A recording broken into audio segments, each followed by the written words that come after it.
The tavern burned like hell itself had come to Red Mesa. Caleb Mercer pressed his bloodied hand against the splintered boards, watching through the gap as Victor Hale stood silhouetted against the flames, a devil counting corpses. 23 people had walked into that building, 23 voices now silenced forever. Hale's laughter cut through the roar of fire as his gang mounted their horses, convinced no witness survived. But they were wrong. One man still breathed in the smoke and shadows, making a vow that would hunt Hale across every mile of the frontier until justice, or vengeance, was served. If you're watching from anywhere in the world, drop your city in the comments below. I want to see how far this story travels. Hit that like button, and let's ride this tale together to the very end. The desert wind carried the scent of sage and dust through Red Mesa, a town so small it barely earned a spot on any respectable map. 36 buildings huddled together against the vast emptiness of the New Mexico territory, their weathered wood gray as bone under the relentless sun. It was the kind of place men passed through on their way to somewhere better, where the only permanent residents were those too tired, too poor, or too stubborn to leave. Caleb Mercer fit none of those categories. At 32, he'd built a life here that suited him. A small ranch 15 miles north, 100 head of cattle, and solitude that asked nothing of him but honest work. He'd come west after the war, leaving behind a Georgia farmhouse reduced to ashes and memories he had no desire to carry. The frontier offered what the South could not, a chance to be nobody, to let the past stay buried where it belonged. He rode into Red Mesa that October evening with no premonition of disaster, his mind occupied with the mundane calculus of supplies: coffee, flour, ammunition for the Winchester. Maybe new leather for the harness if Old Dutch at the Mercantile had any in stock. The sun hung low and copper-colored, casting long shadows across the rutted main street. "Mercer!" a voice called from the boardwalk. Caleb reined his horse toward the sound. Tom Brennan stood outside the barber shop, wiping soap from his half-shaved face with a towel. The deputy's tin star caught the dying light. "Tom!" Caleb touched the brim of his hat. "Haven't seen you in a month." Brennan's grin was easy, genuine. "Thought maybe you'd finally gotten smart and moved to California." "And leave all this?" Caleb gestured at the dusty street with mock reverence. "Not a chance." "Well, if you're staying for supper, the Rosewood's got elk stew tonight. Elena's recipe. Worth the ride alone." The Rosewood Tavern sat at the far end of a town, a two-story structure with actual glass windows, a rarity that marked it as Red Mesa's finest establishment. Elena Martinez had run it for a decade, turning a rough saloon into something approaching civilization. You could get a hot meal, a clean bed, and conversation that didn't end in gunfire. "Might do that," Caleb said. "Let me get these supplies loaded first." Brennan nodded, returning to his shave. Caleb guided his horse toward the Mercantile, unaware that he'd just spoken his last casual words for a very long time. The sun vanished behind the western peaks while Caleb negotiated with Dutch over the price of coffee. By the time he emerged, dusk had settled over Red Mesa like a purple bruise. Lamps flickered to life in windows. Somewhere a dog barked. The temperature dropped fast, as it always did in the high desert, and Caleb pulled his coat tighter. The Rosewood's windows glowed warm and inviting. Through the glass, he could see the shapes of people moving: ranchers, townspeople, a few drifters stopping for the night. Maybe 20 souls seeking warmth and companionship against the vast loneliness that surrounded them all. Caleb tied his horse to the rail and pushed through the door. The scent hit him first: roasted meat, wood smoke, coffee, and whiskey. Elena stood behind the bar, her dark hair pinned up, laughing at something old Henry Chase had said. 3 cowhands from the Diamond T played cards in the corner. A family, mother, father, 2 small children, occupied a table near the fireplace. Tom Brennan sat at the bar, his shave finally complete, working on a bowl of the promised stew. "Caleb Mercer!" Elena's face lit up. "I told Tom you'd smell my cooking from 15 miles away." "You told him right." Caleb found a spot at the bar. "Coffee first, then whatever you're willing to feed me." She poured from a battered pot, the coffee black as sin and twice as strong. Caleb wrapped his hands around the cup, letting the heat seep into his fingers. For a moment, everything was exactly as it should be: warm, safe, ordinary. Then the door exploded inward. The first man through moved like violence incarnate, his pistol already drawn. He was tall, dressed in a black coat that had seen better days, his face hidden behind a bandana. Behind him came others, 5, 6, 7 men, all armed, all moving with the practiced efficiency of predators who'd done this before. "Nobody move!" The first man's voice cut through the sudden silence. "Hands where we can see them!" Time fractured. Caleb's hand instinctively moved toward his hip, but stopped. His gun was still in his saddlebag outside, a stupid mistake he'd never made before. Around him, the room erupted in chaos. Henry Chase half rose from his chair. One of the cowhands reached for his weapon. The mother grabbed her children, pulling them close. The gunfire started before anyone could breathe. The cowhand who'd reached for his gun jerked backward, a red flower blooming on his chest. He hit the wall and slid down, leaving a crimson smear. His companions threw up their hands, but it didn't matter. The men in bandanas fired anyway, methodical, emotionless, cutting down anyone who moved. "No, please!" Elena's scream was lost in the thunder of gunshots. Caleb dove behind the bar as the world became a nightmare of sound and fury. Wood splintered above his head. Glass shattered. Someone was sobbing. A child's voice, high and terrified, cut short by another gunshot that Caleb would hear in his nightmares for the rest of his life. He crawled along the floor, his hands finding broken glass, splinters, something wet he refused to identify. Behind the bar, Elena lay motionless, her eyes open and empty, blood pooling beneath her. Caleb's throat closed. No time to think. No time to feel. Just survive. The shooting continued with horrifying thoroughness. Not a robbery. This was an execution. Whoever these men were, they'd come to ensure no witnesses remained. Through a gap in the bar's wooden panels, Caleb saw him.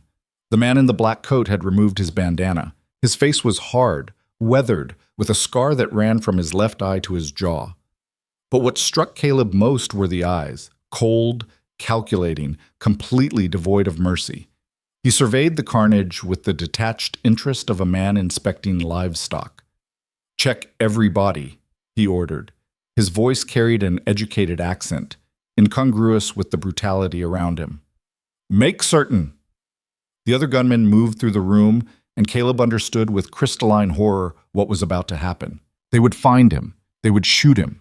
He would die here, on the sticky floor of a frontier tavern, his life ending in the same random violence that had taken everyone else. Unless he moved. Now. Caleb's fingers found a bottle, whiskey, half full. In one fluid motion, he rose and hurled it across the room. It smashed against the far wall, and for one precious second, every head turned toward the sound. Caleb ran. Not toward the door, that way led only to more guns. Instead, he sprinted for the kitchen, his boots slipping in blood, his lungs burning. Behind him, shouts erupted. A bullet whined past his ear, so close he felt the heat. Another punched through the doorframe as he dove through. The kitchen offered no safety, just more death. The cook lay crumpled near the stove. Caleb didn't stop, couldn't stop. There. A back door, slightly ajar. He hit it at full speed, bursting into the cold night air. More gunfire. A bullet caught him in the side. A white-hot lance of agony that nearly dropped him to his knees. He stumbled, fell, rolled, came up running. The desert stretched before him, dark and endless. Behind him, the tavern's warm light spilled into the darkness, and he could hear men shouting, boots pounding. "Find him! He can't have gone far!" "Want me to grab torches, Mr. Hale?" Hale. The name burned itself into Caleb's consciousness, even as his vision swam with pain. Victor Hale. Remember that name. He ran into the darkness, one hand pressed against his bleeding side, the other clawing at sagebrush and rocks, as he climbed into the hills. Every breath was fire, every step an act of will. But terror and fury kept him moving. Terror of the death behind him, fury at what he'd witnessed. Behind him, light bloomed orange and fierce. They were burning the tavern. Caleb risked a glance back. Flames engulfed the rosewood, reaching toward the night sky. Silhouetted against the inferno, men moved with purpose. Not random outlaws. Not desperate thieves. This was something else, organized, efficient, utterly merciless. No witnesses, he heard Hale's voice carry through the night. The town will think it was a cooking fire. Tragic accident. Everyone dead. Move out. Caleb pressed himself against a boulder, watching as the riders mounted their horses. 7 men. He counted them, memorizing every detail his fading consciousness could grasp. They rode east toward the territorial road, taking their time, confident in their thoroughness. The cold hit him then, shock setting in, blood loss making him shake. He'd been shot in the war, knew the signs. If he didn't get help soon, he'd bleed out in these hills, just another casualty nobody would mourn. But not yet. Not tonight. He forced himself to move, climbing higher into the rocks. Distance. He needed distance. His vision narrowed to a tunnel. His heartbeat thundered in his ears, one foot in front of the other. Again. Darkness took him. When Caleb woke, sunlight burned his eyes and pain consumed his entire world. Easy, friend. You're safe now. The voice was gentle, female. Caleb's vision swam, gradually focusing on a round face framed by graying hair. The woman leaned over him, pressing a cool cloth to his forehead. Where? His voice came out as a croak.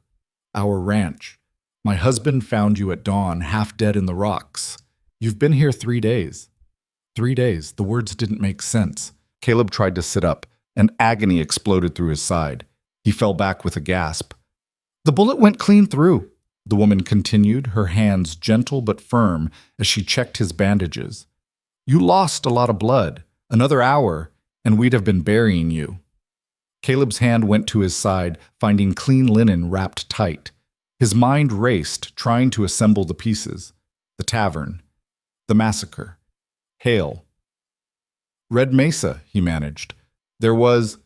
We know. The woman's face darkened. The whole town burned. They're saying it was an accident, a cooking fire that got out of control. She met his eyes. But you and I both know that's a lie, don't we? Caleb stared at her. How? Because no cooking fire shoots a man in the back before it burns him. She gestured to his wound. That's a bullet hole, friend. And you're the only one who made it out alive. The weight of those words crushed down on him. Everyone dead. Elena, Tom Brennan, Henry Chase. The family with the 2 small children, 23 people, give or take, and only he had survived. The men who did this, Caleb said slowly, fighting to keep his voice steady, did anyone see which way they went? The woman hesitated. There's talk, rumors. She glanced toward the door, then back to him. My husband says I shouldn't tell you, says you should rest, heal up, and ride on. Forget what you saw. Can't do that. I know. Her smile was sad. You've got that look. Same one my brother had before he went off to war. Didn't come back. She sighed. The men who did this, they rode east, toward the territorial road. But that's all anyone knows, or all anyone's willing to say. Why won't they say more? Because... She stopped, choosing her words carefully. Because there are some men in this territory who are too powerful to cross. Men who've built empires on other people's suffering. Men who make witnesses disappear. She leaned closer, her voice dropping. The name you need is Victor Hale. He runs Iron Ridge now, 3 days' ride northeast. Has for 2 years. On paper, he's a respectable businessman. Owns the bank, the hotel, half the mining claims. But everyone knows the truth. What truth? That he's the devil in a fancy suit. That he controls every crooked deal, every robbery, every killing between here and the Colorado border. And anyone who says otherwise ends up in an unmarked grave. Caleb processed this, his mind working through the implications. A massacre in Red Mesa would draw questions, maybe even federal marshals, unless it looked like an accident, unless every witness was silenced. How long until I can ride? He asked. 2 weeks if you're smart, less if you're stupid. She studied his face. You're going after him, aren't you? 1 man against Hale's entire operation. Yes. That's suicide. Probably. The woman shook her head, but there was something like respect in her eyes. My name's Margaret Walsh. This ranch belongs to me and my husband Daniel. You're welcome to stay until you're healed. We won't turn you in, won't tell anyone you're here. But once you leave, you never saw me. That's right. She stood, moving toward the door. There's water by the bed. Soup when you're ready. Daniel will want to meet you once you're up and about. He was a soldier too, lost his leg at Shiloh. He'll understand what you're planning, even if he thinks you're crazy for doing it. Mrs. Walsh? Caleb called as she reached the door. She turned back. Thank you for saving my life. Her expression softened. Thank my husband. I just bandaged you up. He's the one who carried you 5 miles on his back. She paused. And for what it's worth, I hope you kill every last one of them. The door closed softly behind her. Caleb lay back, staring at the rough wooden ceiling. Every breath hurt. Every movement was agony. But pain was good. Pain meant he was alive. Pain meant he could still fight. In his mind, he saw Elena's empty eyes, heard the child scream cutting off mid-breath, watched Victor Hale survey his handiwork with those cold, merciless eyes. No witnesses, Hale had said. He was wrong. The days that followed blurred together in a haze of pain and healing. Daniel Walsh turned out to be a barrel-chested man with iron-gray hair and a wooden leg that clicked when he walked. He treated Caleb with the careful respect of one soldier to another, asking no questions he didn't want answered. You were lucky, Daniel said one morning, watching Caleb attempt to stand without gasping. Quarter inch to the left, and that bullet would have clipped your spine. Doesn't feel lucky. Daniel's laugh was sharp. Luck's just another word for not being dead yet. Trust me, I know. He tapped his wooden leg. Could have been worse. Could have been better. That's the frontier. Slowly, Caleb regained his strength. Margaret's cooking helped. Thick stews, fresh bread, vegetables from their garden. His body, worn lean by ranch work and hardened by war, proved resilient. The wound closed. The fever broke. Color returned to his face, but something else was happening too, something harder to name. Every night when he closed his eyes, he saw the massacre. Not as a passive observer, but as if he were still there, still running, still trying to save people who were already dead. He'd wake gasping, his hand reaching for a gun that wasn't there, Margaret's voice calling from the next room to ask if he was all right. He wasn't, not even close. You've got that look, Daniel observed one evening. They sat on the porch, watching the sun paint the desert in shades of amber and crimson. Like you're already gone, just waiting for your body to catch up. Caleb said nothing. I've seen it before, Daniel continued, in the war. Men who'd decided they were dead just hadn't stopped moving yet. He lit his pipe, the tobacco smoke drifting on the evening breeze. Most of them were right. They'd march into battle like they were heading to their own funeral, usually got what they expected. You think I'm marching to my funeral? I think you're marching towards something, whether it's justice or revenge or just an ending. That's for you to figure out. Daniel puffed his pipe. Victor Hale's no ordinary outlaw. He's got money, power, and enough hired guns to start his own army. You go after him alone, you'll die. It's that simple. Maybe. Not maybe. Definitely. Daniel turned to look at him directly. But I'm not going to try to stop you. Man's got a right to choose his own death, especially when it's for something that matters. He paused. Just make sure when you do die, you take that bastard with you. Make it count. Caleb met his eyes. I intend to. Good. Daniel stood, his wooden leg creaking. Then I've got something for you. Wait here. He disappeared into the house, returning moments later with a gun belt and a pistol. A Colt .45, well-maintained, the metal gleaming in the fading light. It's a backup, Daniel explained, handing it over. Lost my leg, but I kept my shooting arm. Figure you need it more than me right now. Caleb took the weapon, feeling its weight, its balance. He drew it from the holster, the motion smooth and practiced despite weeks of inactivity. The gun felt right in his hand, an extension of will, a promise of justice. Or vengeance. Sometimes the line was too thin to see. Thank you, Caleb said quietly. Don't thank me. Just use it well. Daniel headed back toward the door, then stopped. One more thing. You asked about Victor Hale, about what kind of man he is. Yes. He's the kind who'll smile while he cuts your throat. The kind who believes power is the only morality that matters. He surrounds himself with the worst men the frontier has to offer. Gunfighters, thieves, killers. And he pays them well enough that their loyalty runs deep. Daniel's face hardened. But here's what you need to understand. Hale's not just cruel. He's smart, careful. He doesn't leave loose ends, doesn't take unnecessary risks. What happened in Red Mesa? That was him cleaning up a mess. Something went wrong with whatever operation he was running, and he decided to erase the evidence, including 23 innocent people. Especially them. Because to a man like Hale, there's no such thing as innocent. There's only useful and expendable. Daniel met his eyes. You go after him. You're not just fighting one man. You're fighting an empire. And empires don't fall because one angry rancher wants revenge. Then I'll have to be more than that. Daniel studied him for a long moment, then nodded slowly. Maybe you will be. He turned toward the house.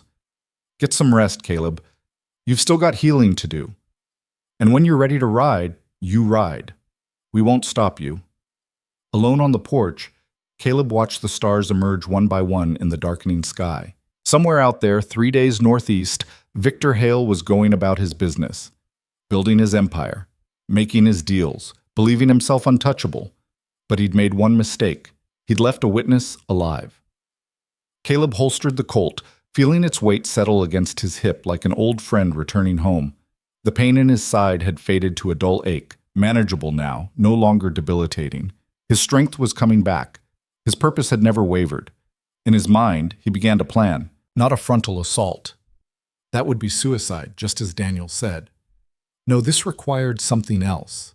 Patience, strategy, the willingness to become someone he'd never been before.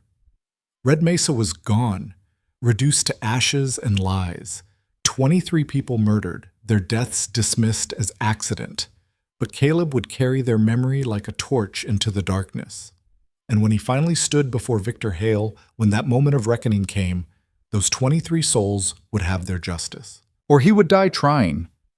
The desert wind whispered through the sage, carrying the scent of earth and distance. Somewhere a coyote called, its lonely cry echoing across the emptiness. Caleb closed his eyes, breathing in the night, letting it fill him with cold purpose. Tomorrow he would train, practice his draw, rebuild his strength, prepare his body and mind for what was coming. But tonight he simply sat with his ghosts, making promises he intended to keep. Victor Hale had brought hell to Red Mesa. Now hell was coming for him. 6 weeks after the massacre, Caleb Mercer rode away from the Walsh Ranch at dawn.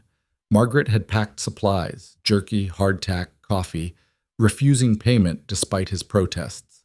Daniel stood on the porch, his wooden leg planted firm, watching with the expression of a man who'd said his goodbyes to too many soldiers. One thing, Daniel called as Caleb mounted his horse. When you get to Iron Ridge, don't go in like yourself. That man died in Red Mesa. Whoever rides into that town needs to be someone else entirely. Caleb touched the brim of his hat in acknowledgement, then turned his horse northeast. He didn't look back. Looking back was for men who had something left to lose. The journey took 3 days across high desert country that stretched vast and merciless under an indifferent sky. Caleb rode slowly, deliberately, using the time to shed his old skin like a snake preparing for winter. The quiet rancher who'd wanted nothing more than solitude. That man was gone, burned to ash in the Rosewood Tavern. What remained was something harder, colder, forged in the fire of 23 deaths. On the second night, camped in a rocky hollow, with his small fire barely smoking, Caleb practiced his draw. Again and again, the Colt sliding from leather, his finger finding the trigger, the imaginary sight picture forming. His side ached where the bullet had torn through, but pain was just another teacher now. It taught him his limitations, showed him where he needed to be faster, smoother, more precise. By the third day, the landscape began to change. The empty desert gave way to rolling hills dotted with mining claims and small ranches. Wagons appeared on the road, freight haulers carrying ore and supplies. And then, cresting a ridge as the afternoon sun slanted gold across the world, Caleb saw Iron Ridge. It sprawled across a wide valley, considerably larger than Red Mesa had ever been. 2 main streets ran parallel, connected by half a dozen cross streets, all lined with substantial buildings, brick and painted wood instead of weathered gray. A church steeple rose at the north end. Smoke from dozens of chimneys hazed the air. Even from a distance, Caleb could hear the town's pulse. Hammers, voices, the whistle of a train somewhere beyond the buildings. This was prosperity built on blood and ore, a boom town that had survived its initial chaos and settled into something that resembled civilization, the kind of place where a man like Victor Hale could hide behind respectability while pulling strings in the shadows. Caleb urged his horse forward, his face carefully neutral, his posture that of just another drifter seeking work or whiskey or whatever the frontier offered to those willing to take it.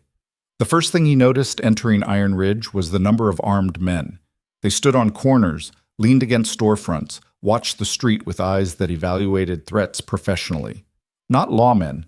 Their guns sat too loose in their holsters, their stances too casual, yet too ready. Hired guns. Every one of them. Caleb guided his horse toward a livery stable, noting everything. The bank on the corner, impressive with its brick facade and iron bars. The hotel across from it, 3 stories tall with a painted sign reading The Imperial. A dozen saloons, 2 mercantiles, a land office, an assay office. Money flowed through this town like water through a canyon. Help you?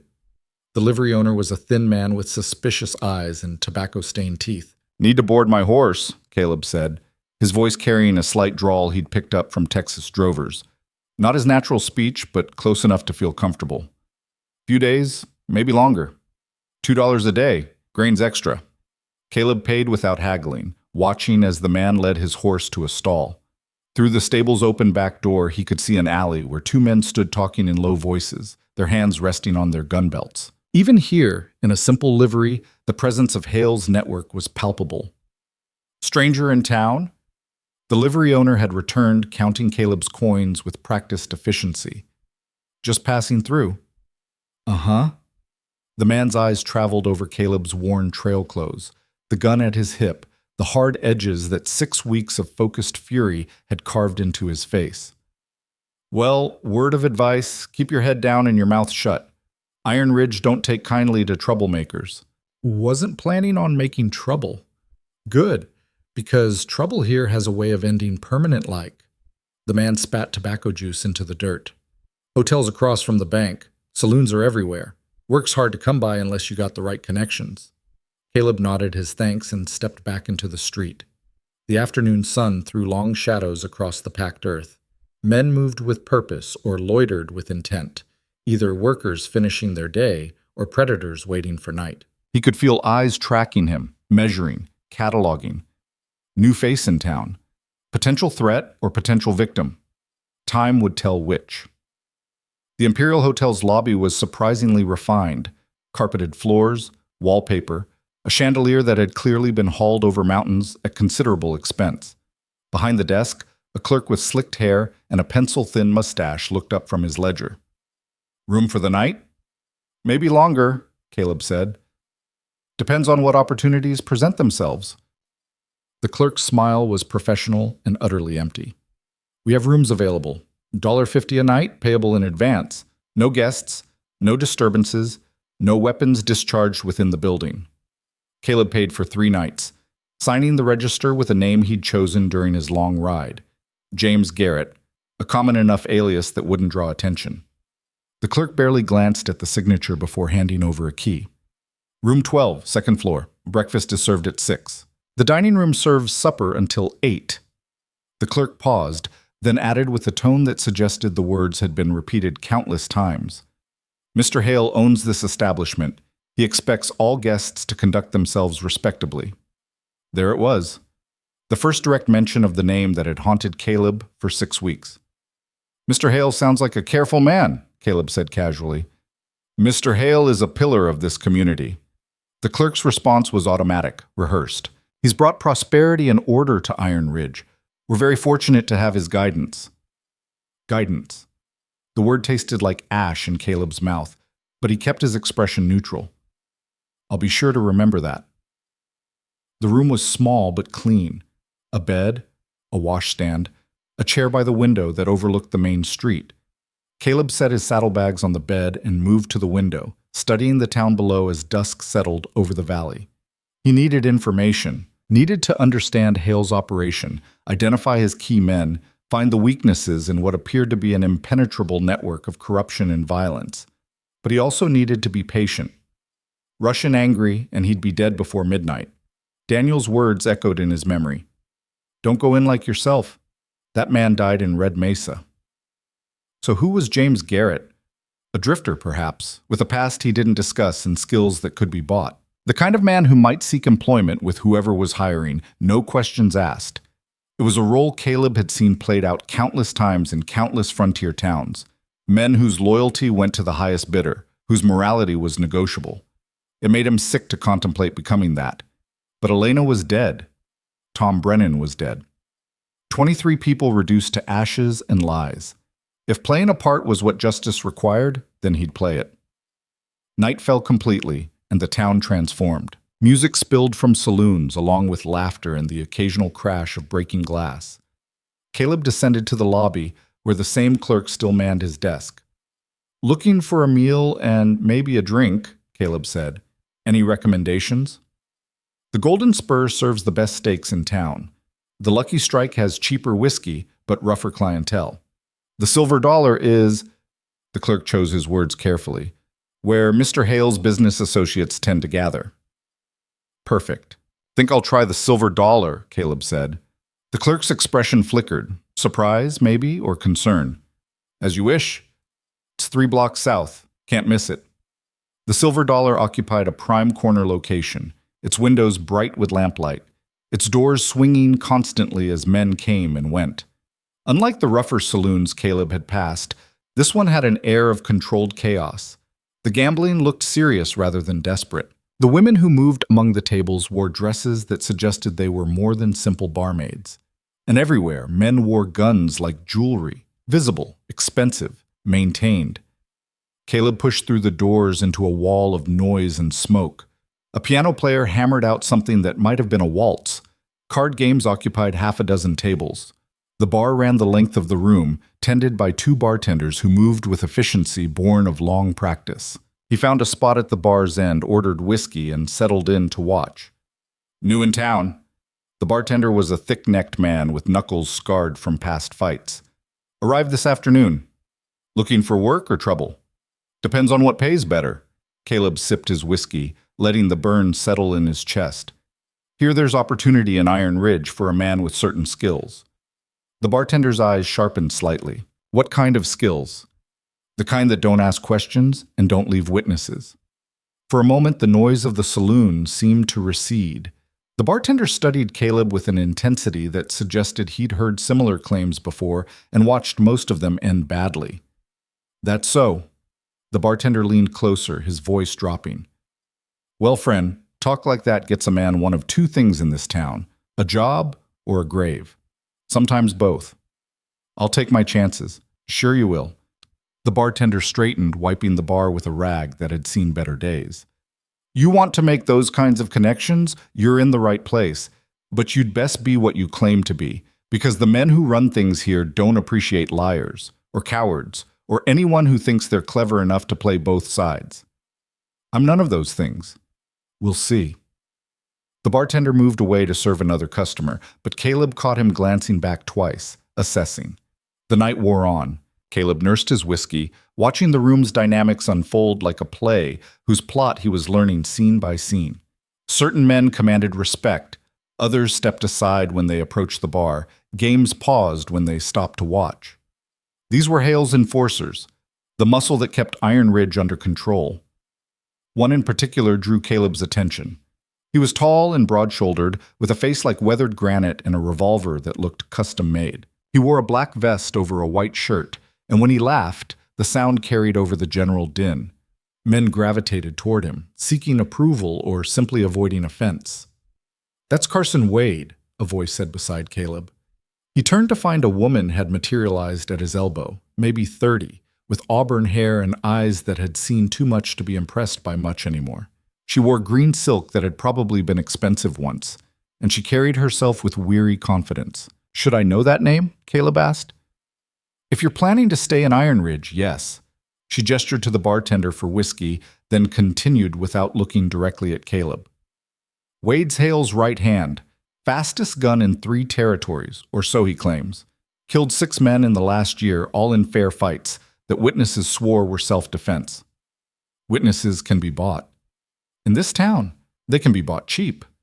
She accepted her whiskey with a nod of thanks. You're the stranger everyone's talking about. James Garrett, registered at the Imperial this afternoon, asked about work that doesn't leave witnesses. Caleb felt ice crawl up his spine. Less than 6 hours in town and already his words were being reported. He'd underestimated how thoroughly Hale controlled the flow of information. Word travels fast, he said carefully. Word travels exactly as fast as Mr. Hale wants it to. The woman finally looked at him directly, and he saw intelligence behind the weariness. Which means he already knows you're here, already knows what you said, and he's deciding right now whether you're useful or dangerous. Maybe I'm both. Then you'd better hope useful outweighs dangerous. She sipped her whiskey. My name's Rose. I work here, among other places. And I'm going to give you some free advice because you look like you might actually listen. Whatever brought you to Iron Ridge, revenge, ambition, stupidity, doesn't matter. What matters is that Victor Hale owns this town more completely than any deed or title could convey. He owns the bank, the hotel, the mines, the land office. He owns the sheriff, the judge, and every gunman worth a damn. And he doesn't let threats survive long enough to become problems. Then why are you warning me? Rose's smile was sad and knowing. Because I've seen too many men walk into this town thinking they're hard enough, smart enough, or lucky enough to take what Hale's built. And I've watched every single one of them get buried in unmarked graves outside town. She finished her whiskey in one swallow. You seem different than most. That's probably why you'll die slower.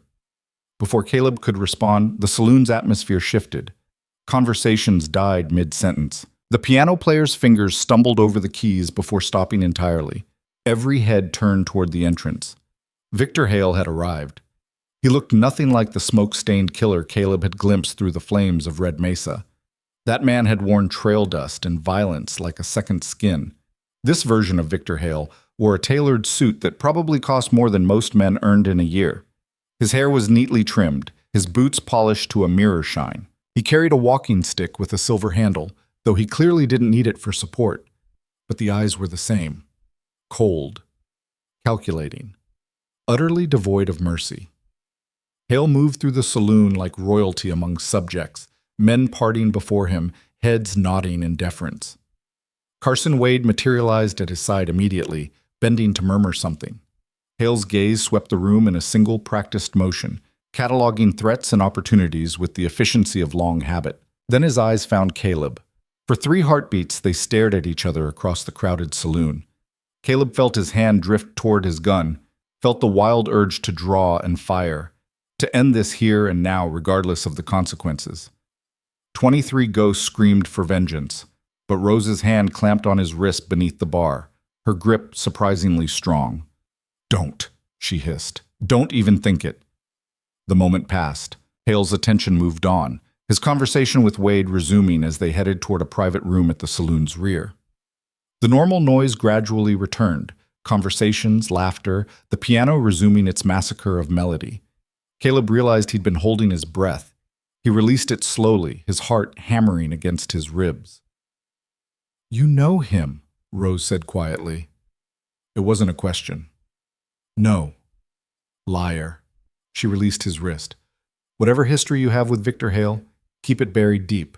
Because if he even suspects you're here for him, you won't see sunrise. Caleb met her eyes. Why do you care? I don't. Rose stood, smoothing her dress.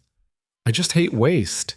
And you dying in the next 24 hours would be a waste of what might be an interesting story. She turned to leave, then paused. One more thing. If you really are looking for work, Wade does the hiring.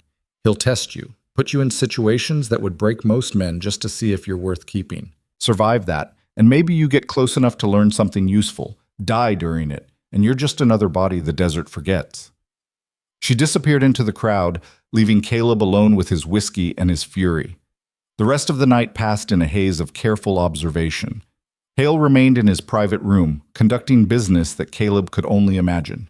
Wade came and went, speaking quietly to various men, who then left the saloon on errands unknown. The whole operation moved with the smooth efficiency of a machine, every part knowing its function, everyone understanding the consequences of failure.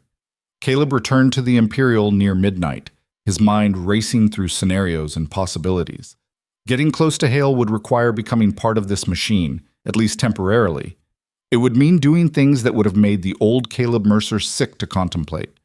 But the old Caleb Mercer was dead. He lay in bed listening to the town settle into its nighttime rhythms and thought about the bartender's words. Talk like that gets a man one of two things, a job or a grave. Tomorrow, he'd find out which. The knock came at dawn. Caleb jerked awake, his hand finding the Colt Daniel Walsh had given him. He crossed to the door silently, pressing his ear against the wood. Mr. Garrett?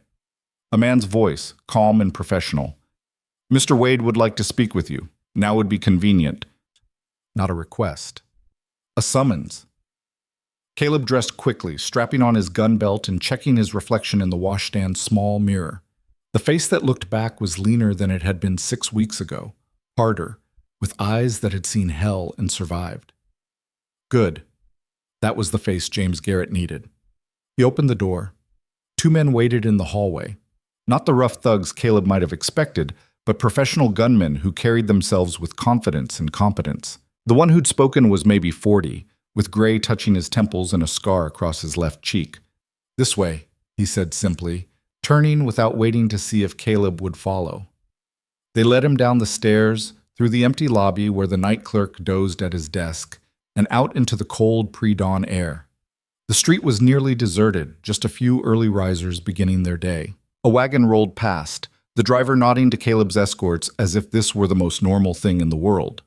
They walked 3 blocks south to a building Caleb hadn't noticed the previous night, a warehouse or storage facility, unremarkable except for the 2 armed guards flanking its door. The guards stepped aside as Caleb's escorts approached, and one pulled the door open. Inside, the warehouse had been converted into something between an office and an armory. Crates stacked against one wall bore shipping labels from Denver and Santa Fe. A desk occupied the center of the space, covered with papers and ledgers. And behind the desk sat Carson Wade, cleaning a revolver with the focused attention of a craftsman maintaining his tools. Mr. Garrett. Wade didn't look up from his work. Please sit. There was a single chair facing the desk. Caleb sat, keeping his hands visible, his posture relaxed but ready. Wade worked in silence for another minute, running an oiled cloth along the revolver's barrel with practiced strokes. Finally, he set the gun aside and looked up, his eyes appraising Caleb with uncomfortable intensity. You told my bartender last night that you have skills, Wade said. Skills that don't ask questions and don't leave witnesses. That's an interesting claim for a stranger to make his first night in town. It's not a claim, it's a fact. Is it? Wade leaned back in his chair, fingers steepled. Because I've heard a lot of men make similar claims. Most of them couldn't back it up when tested. They'd talk tough in saloons, but when it came time to actually do the work, they'd fold or run or get themselves killed through sheer incompetence. I'm not most men. Prove it. Wade's smile was thin and cold. Here's your test, Mr. Garrett. 3 miles west of town, there's a mining claim called the Silver Vein. Small operation, maybe a dozen men working it. The owner's name is Thomas Brennan. No relation to the deputy who died in Red Mesa, just an unfortunate coincidence. This Brennan has been difficult. He refuses to sell his claim despite generous offers. He's also been vocal about certain business practices in Iron Ridge. Too vocal. Caleb's blood ran cold, but he kept his face neutral. You want him silenced. I want the problem solved. Wade picked up a piece of paper from his desk, studying it as if reading a shopping list. Brennan lives in a cabin at the claim, works late into the night, usually alone. An accident would be tragic but understandable. Mining is dangerous work. Explosives can be unpredictable. When? Tonight. Wade set the paper down. You have until sunrise tomorrow to make Thomas Brennan's problem disappear. Do that, and we'll talk about more permanent employment. Fail, and he shrugged. Well, let's just say Iron Ridge has no shortage of unmarked graves for failures. The 2 escorts who'd brought Caleb stepped forward, a clear dismissal. One question, Caleb said, standing. Why me? You don't know anything about me except what I said drunk in a saloon. Wade's smile widened slightly. Because Mr. Hale likes to see how new pieces move on the board before committing them to play. You're either what you claim to be, a useful tool, or you're something else entirely. Either way, by tomorrow morning we'll know. He picked up his revolver again, resuming his cleaning. The Silver Vein is west on the main road, can't miss it. I suggest you don't. Outside, the sun had crested the eastern peaks, spilling gold across Iron Ridge. The town was waking fully now, shops opening, people moving with purpose. Caleb walked back toward the Imperial, his mind working through the nightmare Wade had just handed him. Kill an innocent man to prove himself to murderers. Become the thing he hated to get close to the thing he hunted.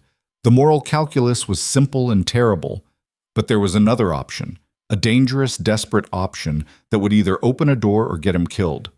He spent the day preparing, buying supplies from the mercantile, studying the town's layout, watching the patterns of Wade's men as they moved through Iron Ridge on their various errands. And as evening approached, he saddled a horse from the livery and rode west toward the Silver Vein mine. The claim was exactly where Wade had described, a small operation with a headframe and tailings pile visible from the road. A cabin sat 50 yards from the mine entrance, smoke rising from its chimney.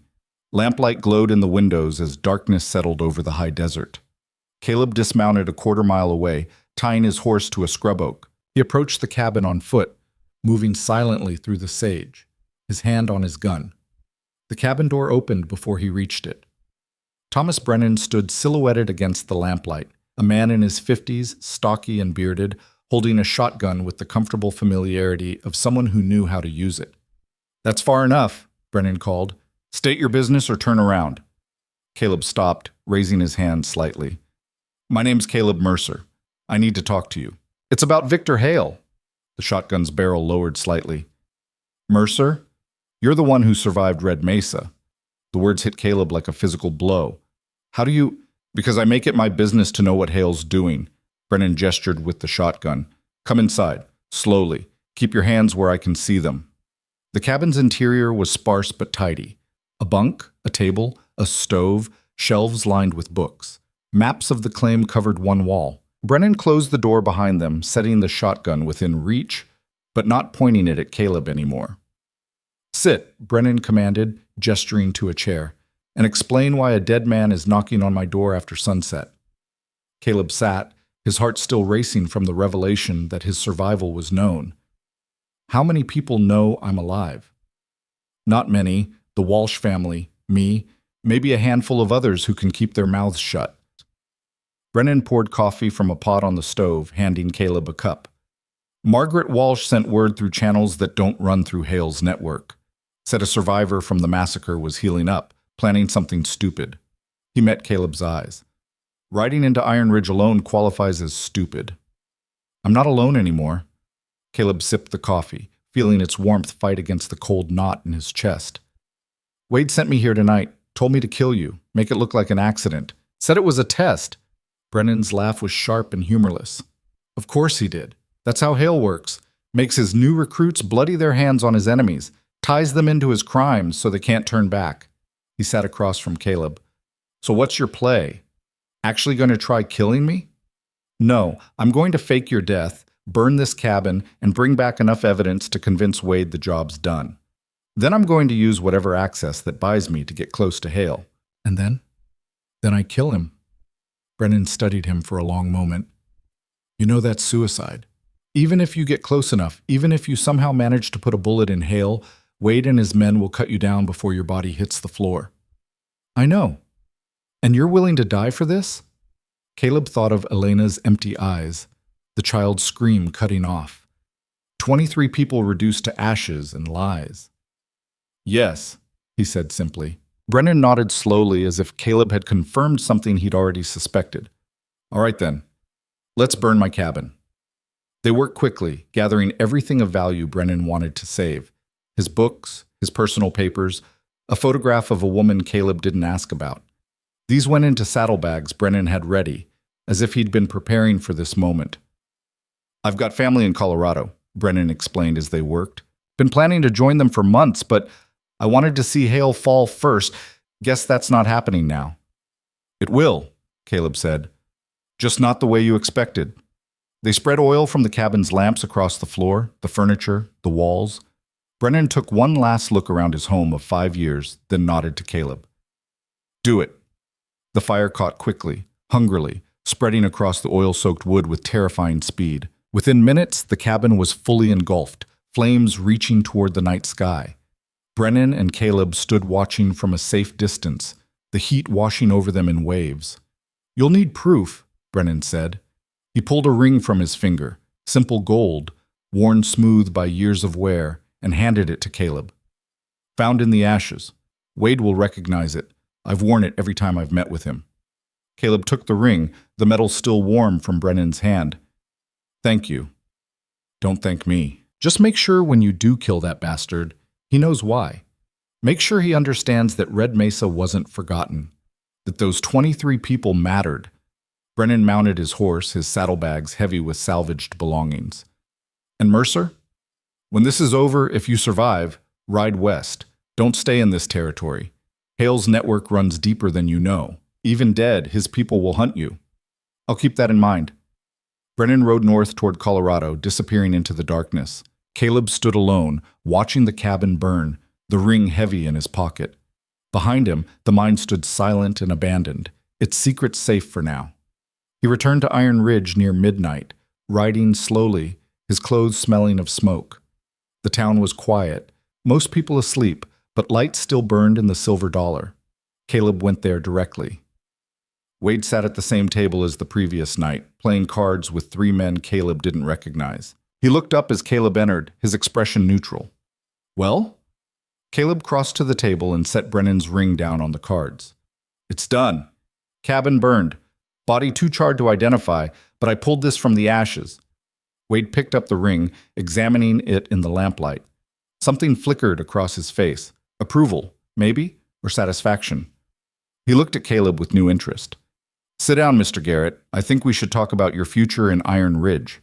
Caleb sat, accepting the whiskey Wade poured, while inside him, something that had been human continued its slow death. He'd crossed a line tonight, even if Thomas Brennan lived. He'd burned a man's home, stolen his life, forced him into exile, all to get close to Victor Hale. The question that haunted him as Wade outlined the work available to a man of Caleb's skills was simple and terrible. When he finally stood before Hale with a gun in his hand, would he recognize the man he'd become? Or would the desert have claimed both of them by then, the monster and the man who'd hunted him, leaving only ghosts and ashes in the cold frontier night? The weeks that followed blurred together in a nightmare of blood and compromise. Wade kept Caleb busy with tasks designed to test his loyalty and deaden his conscience, collecting debts from miners who couldn't pay, intimidating witnesses who'd seen too much, standing silent while worse men did worse things. Each assignment pulled him deeper into Hale's machinery, each success buying him access to places and conversations that brought him closer to his target. But the cost was measured in pieces of his soul he couldn't reclaim. "You're good at this," Wade observed one evening as they sat in the warehouse office, reviewing ledgers that documented crimes disguised as legitimate business. "Better than most. You don't hesitate, don't ask questions, don't show weakness." He looked up from the papers, studying Caleb with those calculating eyes. "Makes me wonder what you were before you came to Iron Ridge. Does it matter?" Caleb kept his voice neutral, his face a mask he'd learned to wear so well it was becoming his actual face. "Probably not." Wade returned to the ledgers. "What matters is what you are now. And right now, you're exactly the kind of man Mr. Hale values. Someone who understands that sentiment is expensive and mercy is for the weak." Caleb said nothing, letting the words wash over him like rain on stone. Inside, Elena's ghost screamed. Tom Brennan's laugh echoed. 23 shadows demanded he remember why he was here, who he'd been before he became this hollow thing wearing James Garrett's name. The break came on a cold November night when Wade summoned him to the Silver Dollar's private room, the inner sanctum where Hale conducted his most sensitive business. Caleb had passed its door dozens of times, but never been invited through, until now. "Mr. Hale wants to meet you personally," Wade said, and there was something in his tone that suggested this was both honor and test. "Don't speak unless spoken to. Answer honestly, and whatever you do, don't lie. He can smell a lie like blood in water." The private room was surprisingly modest, a round table with 6 chairs, a sideboard holding expensive whiskey, walls covered in maps marking mining claims and property deeds. And at the head of the table sat Victor Hale, dressed in his customary tailored suit, a glass of amber liquid before him. This close, Caleb could see details he'd missed before. The scar running from Hale's left eye to his jaw was newer than it appeared from a distance. Maybe 5 years old, still pink against weathered skin. His hands were clean but calloused, suggesting a man who'd once done hard labor before climbing to his current position. And his eyes, those cold, merciless eyes, held intelligence that was somehow worse than simple cruelty. "Mr. Garrett." Hale's voice was cultured, Eastern educated, completely at odds with the frontier violence he commanded. "Carson speaks highly of your work. Sit." Caleb sat, acutely aware that Wade stood behind him, that two more of Hale's men flanked the door, that he was deep in the wolf's den with no easy escape. "Tell me about Red Mesa," Hale said. The words hit like a bullet. Caleb's hand twitched toward his gun before iron discipline locked him in place. Every instinct screamed danger, but he forced his breathing to remain steady, his expression confused. "Sir?" "The town that burned 6 weeks ago. Tragic accident, they say. Cooking fire got out of control. 23 dead. No survivors." Hale sipped his whiskey. "You were in the territory around that time, weren't you? Came from that direction when you rode into Iron Ridge." Wade's hand rested on Caleb's shoulder. Casual, but the threat was clear. One wrong word, and this ended badly. "I heard about it," Caleb said carefully. "Was camped maybe 10 miles south that night. Saw the glow on the horizon, figured it was a brush fire. Didn't learn what really happened until I got here." Hale studied him with those penetrating eyes. "And what do you think really happened?" "I think accidents happen on the frontier. Towns burn. People die. That's the way of things out here." "That's one interpretation." Hale set his glass down with precise care. "Another interpretation is that sometimes accidents need to happen. That sometimes the only way to clean up a complicated mess is to burn it all down and start fresh. What do you think of that philosophy, Mr. Garrett?" This was the moment. The precipice where Caleb could tumble into the abyss or find footing on the narrow path he'd been walking for weeks. "I think philosophy is for men with time to waste," Caleb said. "I prefer practical solutions to practical problems. If Red Mesa burned because someone needed it to burn, that's their business. All I care about is whether there's work for a man willing to do what needs doing." Hale smiled, a thin, cold expression that never reached his eyes. Refreshingly direct. "I appreciate that." He gestured to Wade. "Carson, pour our guest a drink. I think Mr. Garrett has earned a place at this table." The whiskey was expensive, smooth, probably worth more than Caleb had earned in months of honest ranching. He sipped it, tasting ashes and blood beneath the alcohol. "There's a situation developing," Hale continued, pulling out one of the maps and spreading it across the table. "You see these claims here?" His finger traced a series of marks northeast of Iron Ridge. 6 independent operators, all sitting on ore that should rightfully belong to consolidated operations. "I've made generous offers. All refused." "You want them convinced to sell," Caleb said. "I want the problem solved, permanently, if necessary." Hale looked up from the map. "But here's the complication. These men have been talking, comparing notes. They've hired a lawyer from Denver, some crusading fool who thinks he can challenge my legal ownership of the surrounding claims. If he succeeds, it opens the door for others to question my holdings, and I can't allow that." Wade leaned forward. "The lawyer's name is Samuel Pierce. Arrived in Iron Ridge 3 days ago.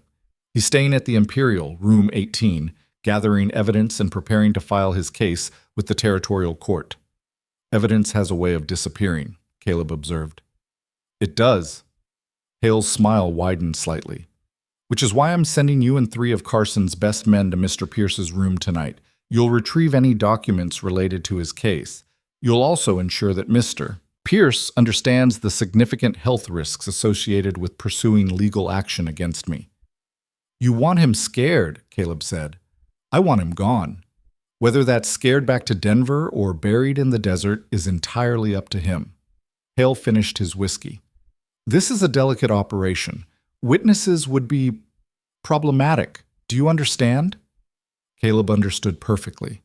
This was another test, bigger than the last, with higher stakes and more blood. But it was also an opportunity. For the first time since arriving in Iron Ridge, he'd be working alongside Hale's inner circle, seeing how they operated, identifying weaknesses in their carefully constructed system. When? Caleb asked. Midnight. The hotel will be quiet. Wade will coordinate. Hale stood, signaling the meeting's end. Don't disappoint me, Mr. Garrett.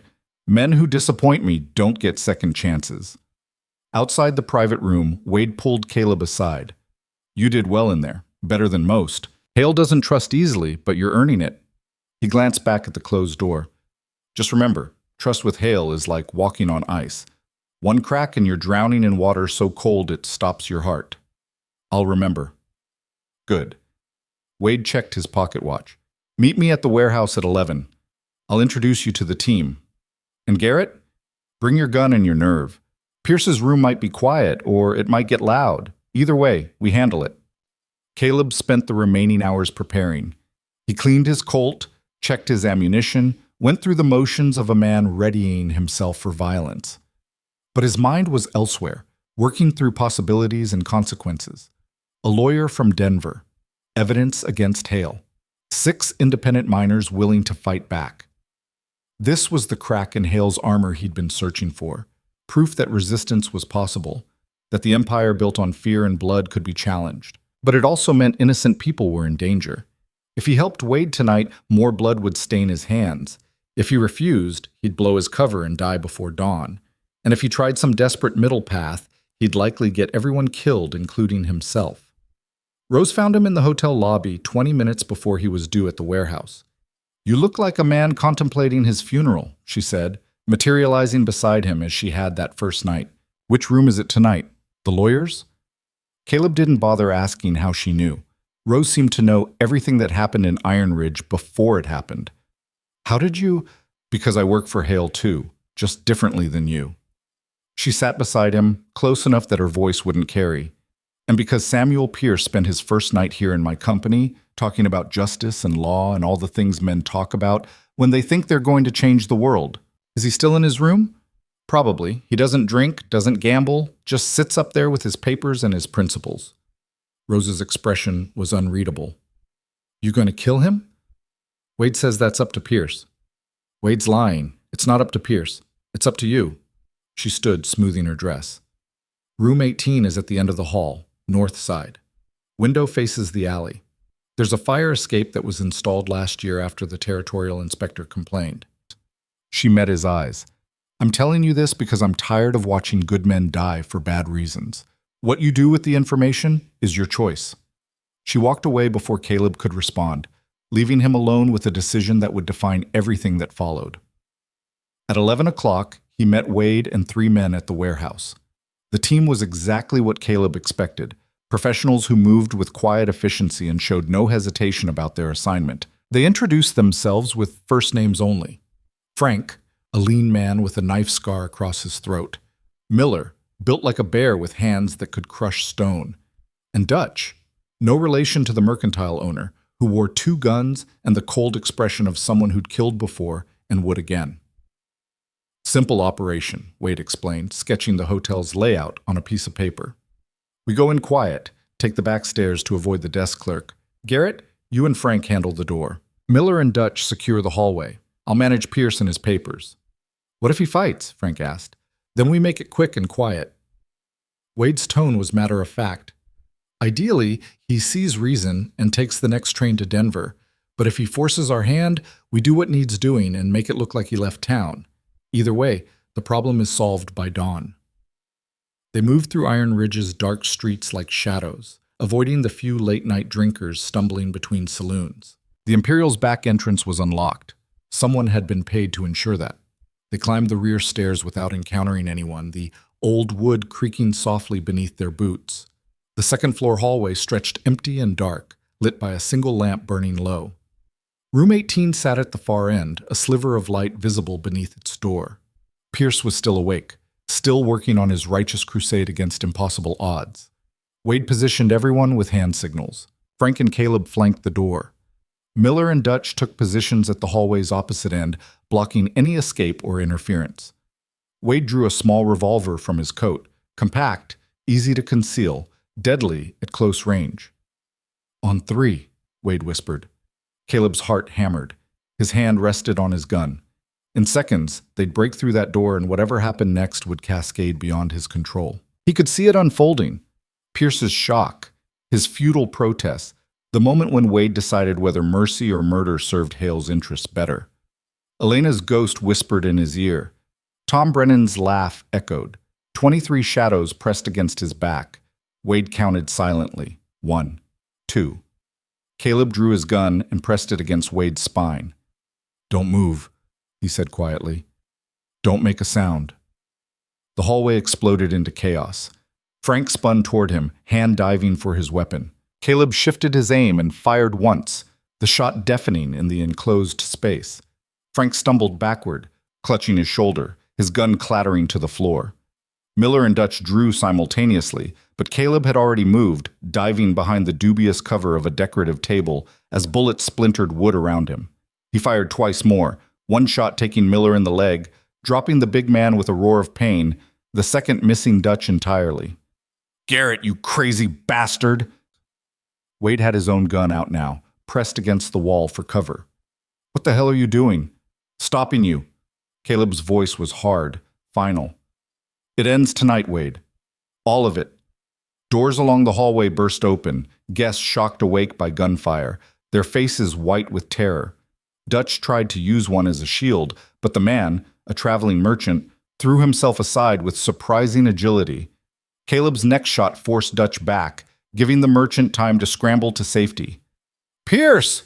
Caleb shouted at the door of room 18. "Fire escape! Go now!"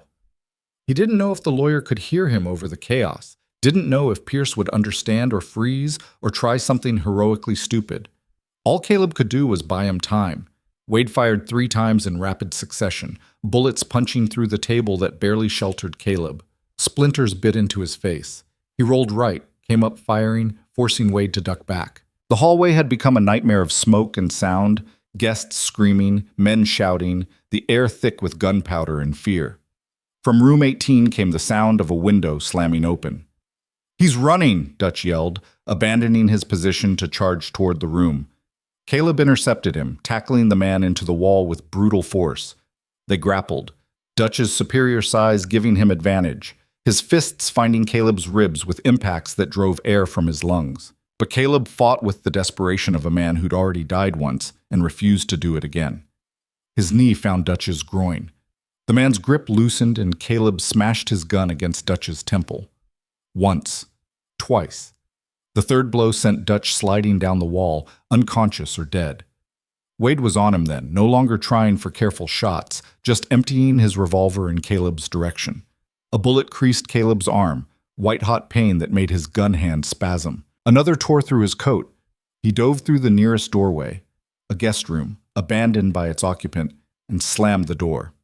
Footsteps thundered on the stairs. Voices shouted from below. The entire hotel was waking up, Hale's carefully controlled town erupting into chaos because one man had refused to follow the script. Caleb checked his ammunition, 4 bullets left. His arm bled steadily, not arterial but enough to weaken him over time. Wade would have reinforcements soon. The gunmen who patrolled Iron Ridge would converge on the Imperial like wolves to wounded prey. He had minutes at best. The window offered a view of the street below where men were already gathering, drawn by gunfire and shouting. No escape that way. But the wall between rooms was thin, and the room next door should be the corner unit, the one that would have access to the same fire escape Pierce had used. Caleb fired twice into the wall at chest height, the bullets punching through thin plaster. Then he kicked the weakened section with everything he had. Once. Twice. The third kick sent him stumbling through into the adjacent room. This one was occupied. A woman, not Rose, someone younger, huddled in the corner, clutching a blanket. She screamed when Caleb appeared, but he ignored her, racing to the window. The fire escape clung to the building's exterior, metal rungs descending into darkness. He went through the window just as Wade kicked in the door to the room he'd left. Gunfire followed him, bullets sparking off metal, but Caleb was already climbing down into the alley. The descent was chaos, his wounded arm screaming, his boots slipping on frost-slicked metal, Wade's voice shouting orders from above. Caleb dropped the last 8 feet, landing hard enough to jar his teeth. Pain exploded through his injured side where the old bullet wound had never fully healed. But he was down. He was moving, and ahead, stumbling through the alley clutching a leather satchel, Samuel Pierce ran for his life. "Pierce!" Caleb called. "This way!" The lawyer spun, his face pale, clearly expecting another threat. But something in Caleb's expression, desperation maybe, or shared purpose, made him trust this stranger who'd just started a war. They ran together through Iron Ridge's back alleys, taking turns at random, putting distance between themselves and the Imperial. Behind them, the town was waking fully now, lamps lighting, doors opening, Hale's network mobilizing with terrifying efficiency. "Who are you?" Pierce gasped as they crouched behind a stable, catching their breath. "Someone who wants Hale dead as much as you want him in prison." Caleb checked his gun. 2 bullets left. "We need to get you out of Iron Ridge, tonight. They'll tear this town apart looking for you."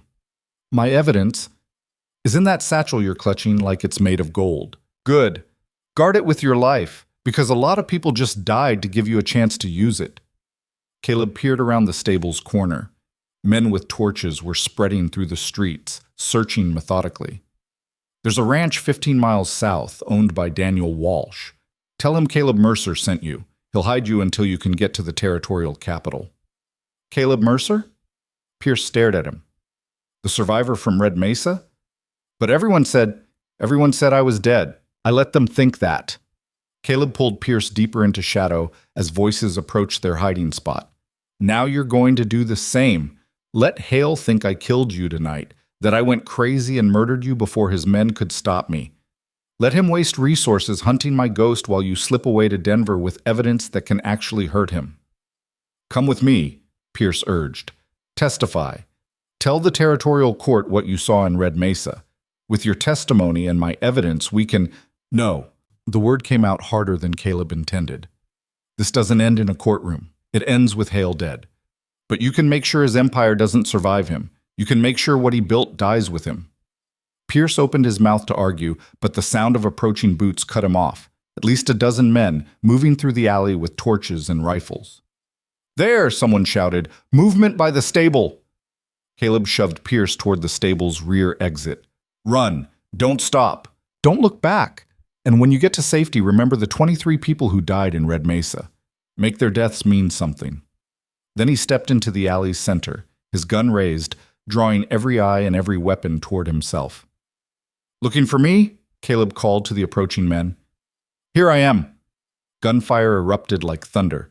Caleb fired his last 2 bullets, hitting nothing, just making noise and buying seconds. Then he was running again, leading the pursuit away from Pierce, deeper into the maze of buildings and shadows that comprised Iron Ridge's industrial district.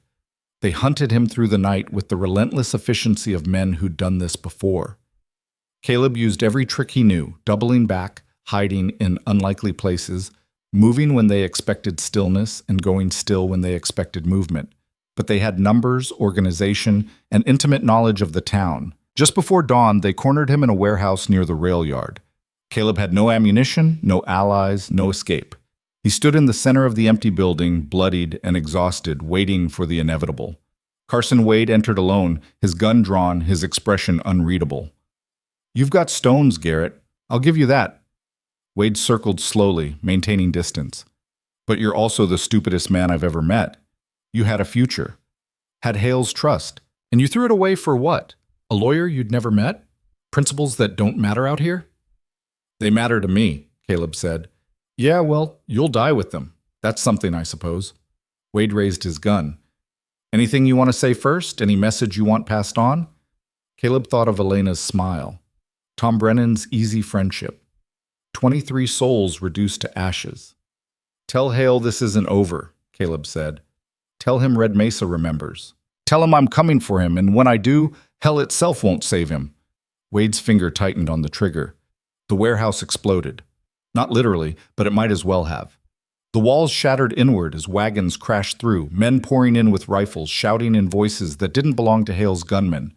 Wade spun, his shot going wild, and then he was diving for cover as the newcomers opened fire.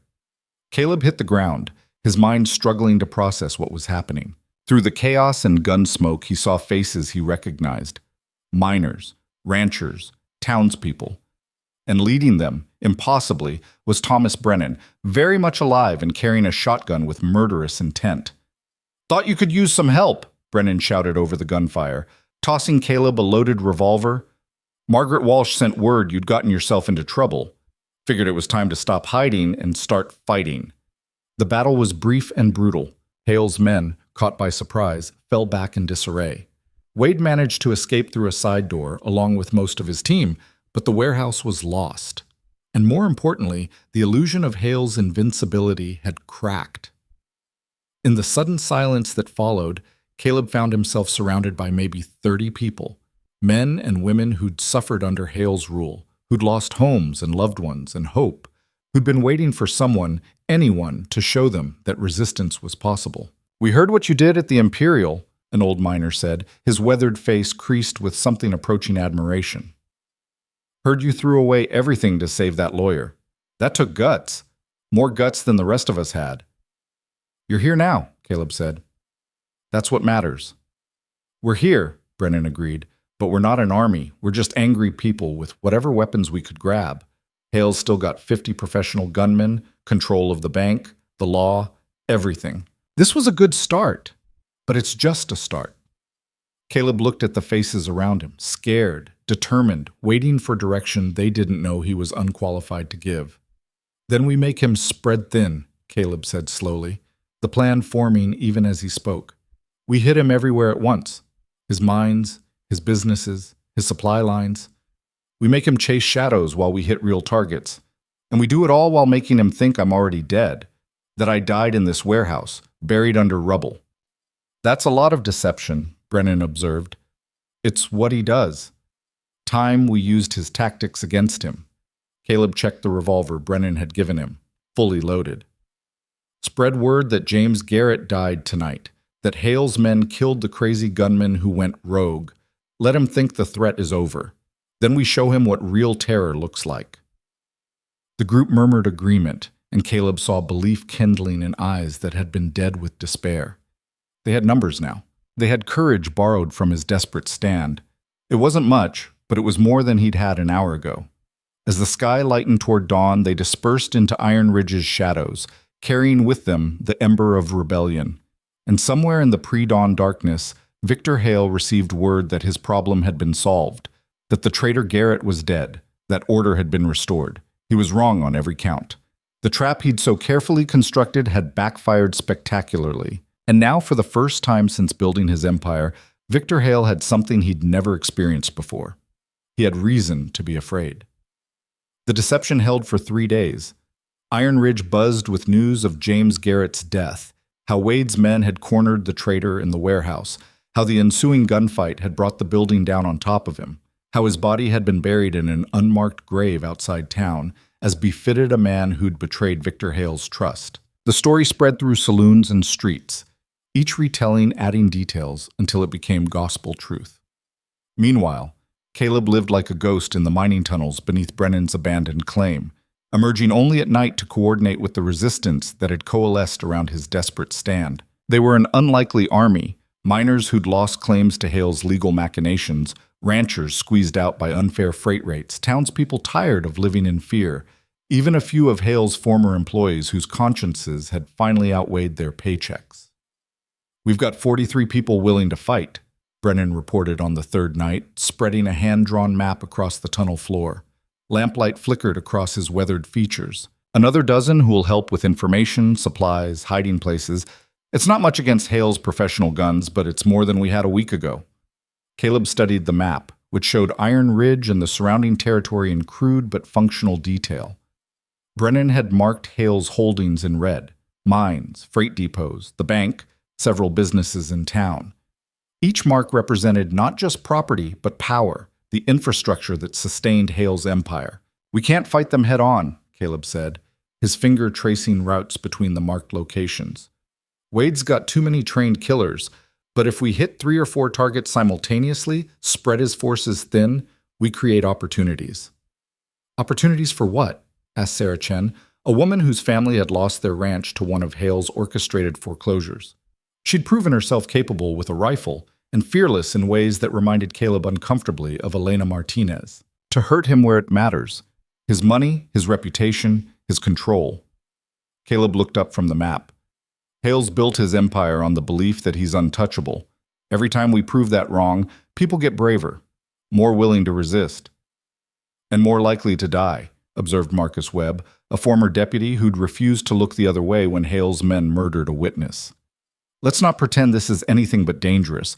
Most of us aren't gunfighters. We're just angry. Angry is enough, Caleb said quietly. Angry is what keeps you alive when everything else says to run. I've seen it. I've lived it. The group fell silent, perhaps hearing in his voice the weight of Red Mesa, the 23 ghosts that drove him forward when logic screamed retreat. So what's the plan? Brennan asked finally. Caleb's finger moved across the map, touching 3 locations in sequence. Tomorrow night, the freight depot on the East Road, they're storing a month's worth of ore waiting for transport to Denver, worth maybe $20,000. We burn it. Sarah's eyes widened. That's half of Hale's monthly income from the mines. Exactly. While his men rush to save the ore, we hit the land office. Every fraudulent deed, every forged document he's used to steal claims, we take it all. And simultaneously, Marcus leads a team to free the prisoners in the jail. 3 miners he's holding on fabricated charges, waiting for a judge he owns to sentence them. That's ambitious, Webb said slowly. Maybe too ambitious. If even one team fails, the others are exposed. If we don't try, nothing changes. Caleb met each person's eyes in turn. I'm not asking anyone to do something I wouldn't do myself.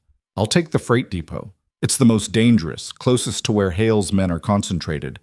But I need people I can trust on the other operations. People willing to see this through. Brennan nodded first.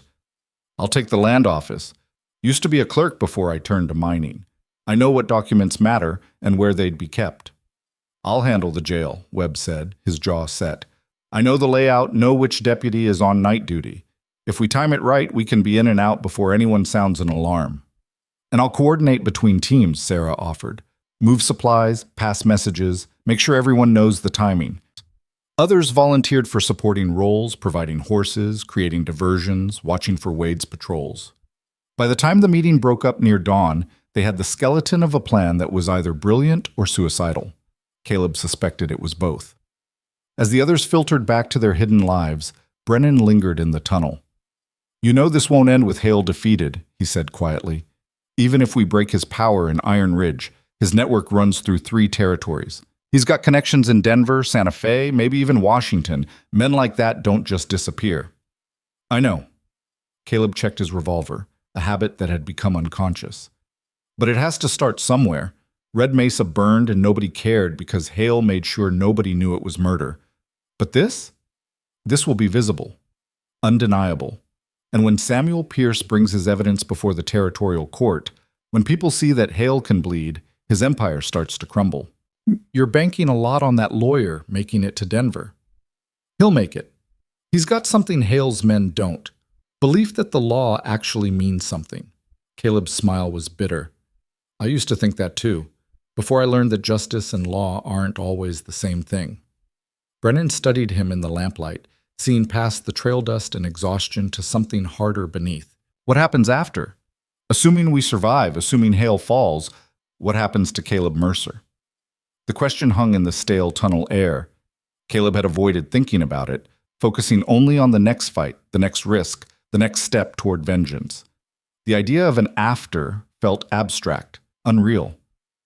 I don't know, he admitted finally. Maybe I ride west like you suggested. Maybe I find some place where nobody knows the name Caleb Mercer or James Garrett. Start over. Well, or maybe you're too far gone for starting over. Brennan's words were gentle but unsparing. I've seen what this kind of fight does to men. Saw it in the war. They survive the battle, but something inside stays dead. They spend the rest of their lives trying to find what they lost, never quite succeeding. You think that's me? I think it could be, if you're not careful. Brennan stood, his joints creaking. Just remember, revenge might keep you alive through the next few days, but it won't keep you whole. At some point, you'll need to decide what kind of man you want to be when this is over. If you wait too long to make that decision, it gets made for you. He left Caleb alone with the map and the guttering lamp, with ghosts and questions that had no easy answers. The next evening came too quickly and too slowly. Caleb emerged from the tunnels as dusk painted the sky in shades of purple and crimson. his saddlebags loaded with the materials of destruction, oil, rags, matches, everything needed to turn Hale's property into ash. The irony wasn't lost on him. He was becoming the thing he hunted, using fire and fear as weapons. But where Hale had murdered the innocent, Caleb targeted only the guilty man's possessions.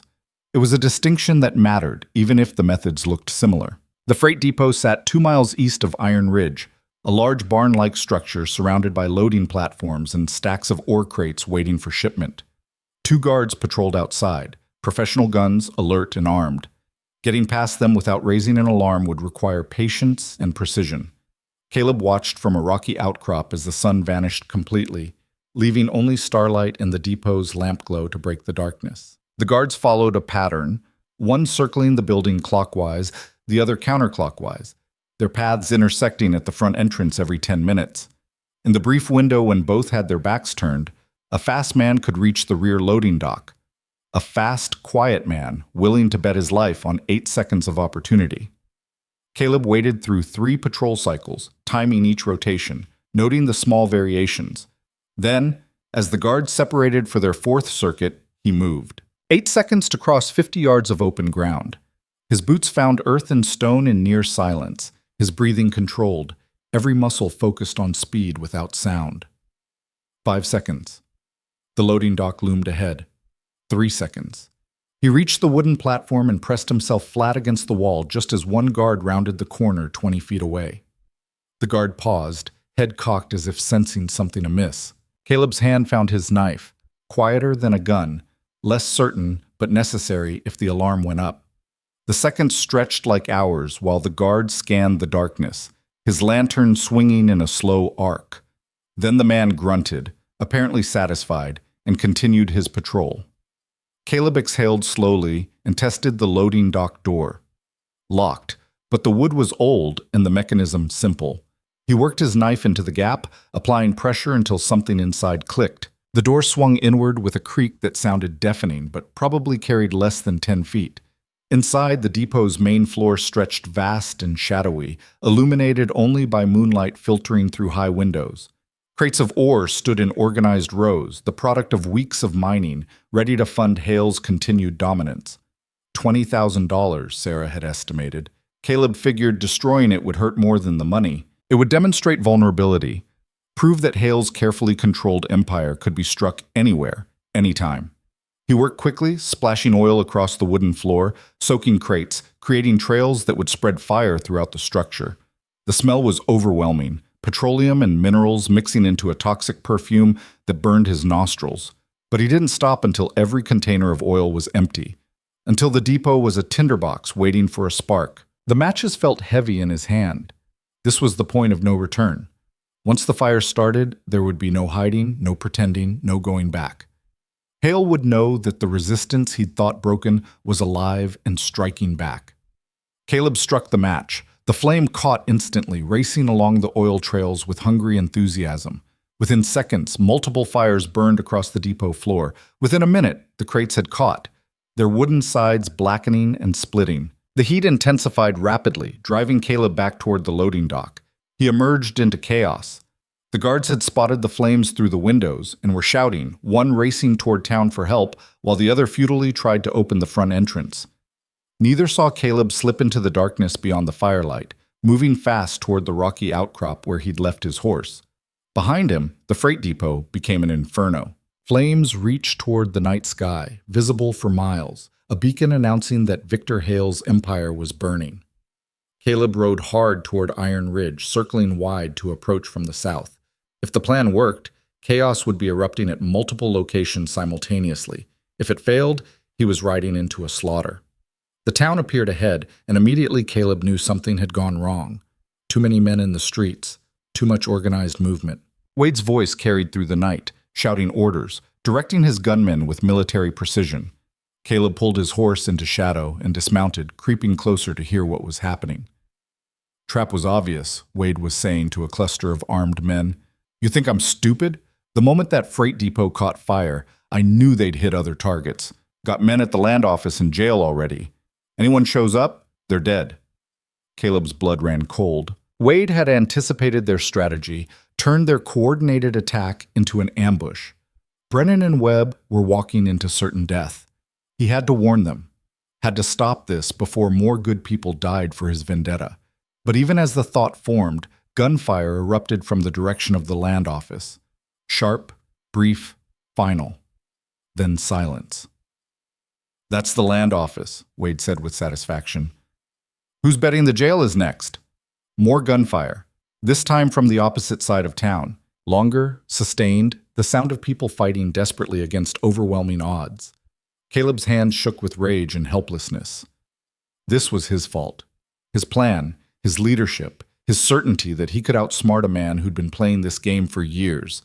And now people were dying because he'd underestimated Wade's tactical intelligence.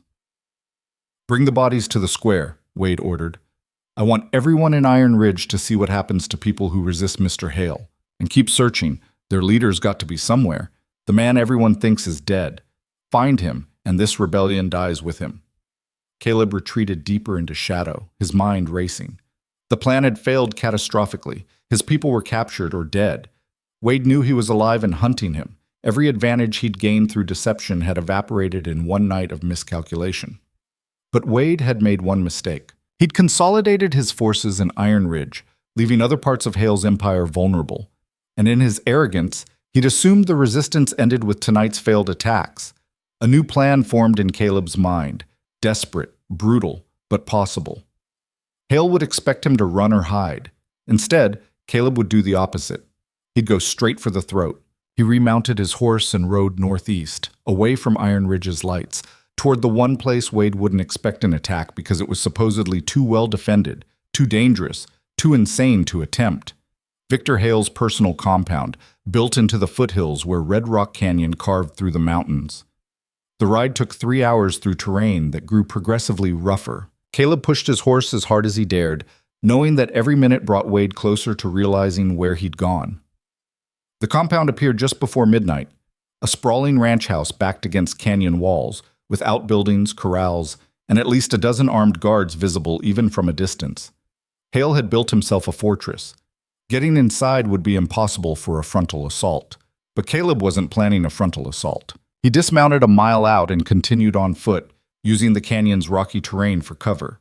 The guards patrolled in pairs, their attention focused outward toward the most likely approaches. They didn't expect someone to come down from the canyon walls above. Caleb climbed, his hands finding purchase on stone worn smooth by wind and time. The old bullet wound in his side screamed protest, his muscles burning with exhaustion.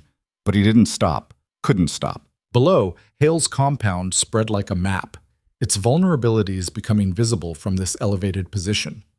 The main house had a balcony on the second floor, Hale's private quarters, almost certainly.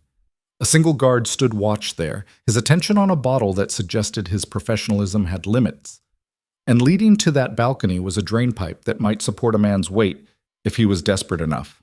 Caleb had passed desperate miles ago. He descended the canyon wall on the compound's blind side, moving with agonizing slowness to avoid dislodging rocks that would alert the guards. His boots touched ground near the stables, where horses stirred at his presence but didn't raise alarm.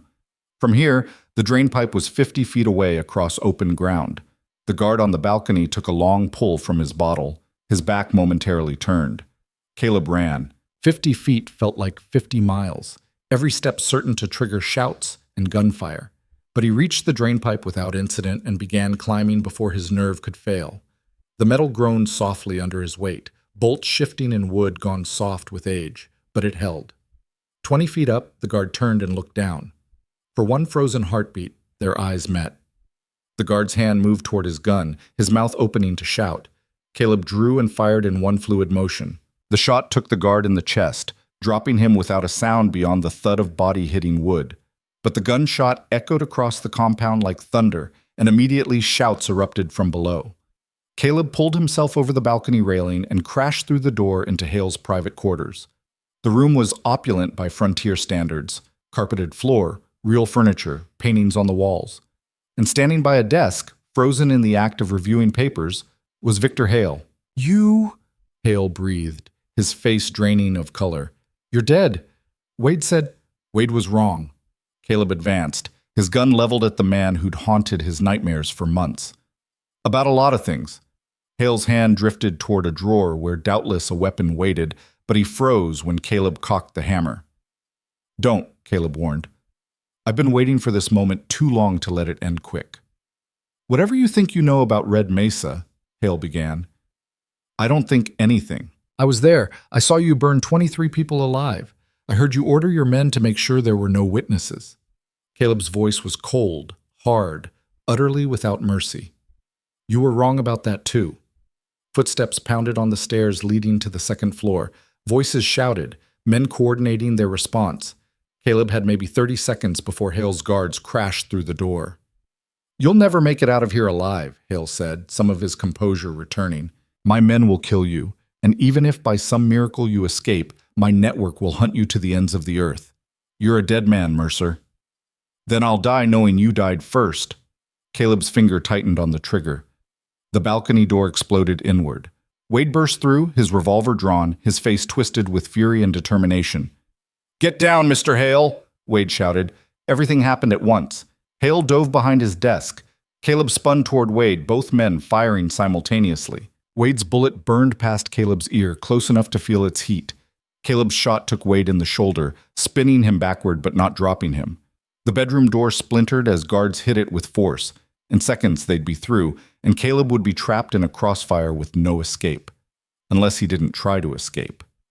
Caleb grabbed Hale's desk and shoved it toward the balcony door, blocking Wade's advance. Then he turned to where Hale cowered and hauled the man up by his expensive coat. "We're leaving," Caleb snarled, "and you're going to tell your men to let us pass, or I put a bullet in your spine and we both die here." "You're insane," Hale gasped. "I'm a lot of things. Insane is probably the least of them." Caleb pressed his gun against Hale's back and pushed him toward the bedroom door just as it burst open. 4 guards poured through, weapons raised, ready to fire. Then they saw their employer being used as a human shield and froze. "Tell them," Caleb ordered. "Stand down," Hale commanded, his voice remarkably steady considering the gun pressed against his spine. "Let him pass." The guards didn't lower their weapons, but they didn't fire either. Caleb pushed Hale forward, moving through the doorway and onto the landing. Below, more guards gathered, their rifles aimed upward. Behind, Wade had shoved the desk aside and emerged from the balcony, blood streaming from his shoulder but his gun hand steady. "It's over, Mercer," Wade called. "You've got nowhere to go. Even with Hale as a shield, you can't fight through 20 armed men." "Maybe not." Caleb reached the top of the stairs, Hale stumbling ahead of him. "But I can make sure he doesn't survive either." "That enough for you, Wade? Willing to sacrifice your boss to take me down?" The question hung in the tense silence. Every guard watched Wade, waiting for his decision. And in that moment, Caleb saw the calculation happening behind Wade's eyes, weighing loyalty against pragmatism, Hale's life against the elimination of a threat. "Don't be stupid, Carson," Hale said quietly. "He won't shoot me. He needs me alive for leverage." "Is that what you think?" Caleb's laugh was sharp and humorless. "I came here to kill you, Hale. If I can't walk out of here with you prisoner, I'll settle for putting a bullet in your brain and dying with satisfaction. Your choice. Let me leave, or watch your empire collapse because you're too arrogant to understand when you've lost." Wade's gun shifted slightly, finding an angle that might let him hit Caleb without hitting Hale. But might wasn't good enough, and they both knew it. "Stand down," Wade ordered finally, his voice thick with frustration. "Let them pass." The guards parted reluctantly as Caleb descended the stairs, Hale stumbling before him. Every step felt like it might trigger violence, but they reached the bottom without gunfire. The front door stood open, cool night air rushing in. "Horses," Caleb demanded. 2 of them, saddled and ready. One of the guards ran to comply. Minutes stretched like hours while they waited, Caleb's gun never wavering from Hale's back, the gathered men watching for any opening that might let them save their employer. The horses arrived, 2 good mounts, fresh and ready. Caleb forced Hale onto one, then swung up onto the other without ever lowering his weapon. "Anyone follows, he dies," Caleb called to the assembled guards. "Tell Wade, tell the whole territory. Victor Hale is finished either way, captured or corpse. How it ends is up to him." He spurred both horses into motion, driving them toward the canyon pass at a gallop. Behind him, shouts erupted, but no gunfire. Not yet. Wade was too smart to risk his boss while they remained in rifle range, but Caleb knew that would change. As soon as they lost sight of the compound, Wade would mobilize every available man. The hunt would be on, and this time there would be no mercy, no hesitation. The canyon walls rose around them, moonlight painting the rocks in shades of silver and shadow. This was Red Rock Canyon, the pass that connected Hale's compound to the territorial road. 3 miles of narrow passages and treacherous footing, perfect terrain for an ambush if Wade got ahead of them. "You can't win this," Hale said, his cultured voice strained but still carrying that arrogant certainty. "Even if you kill me, my network survives.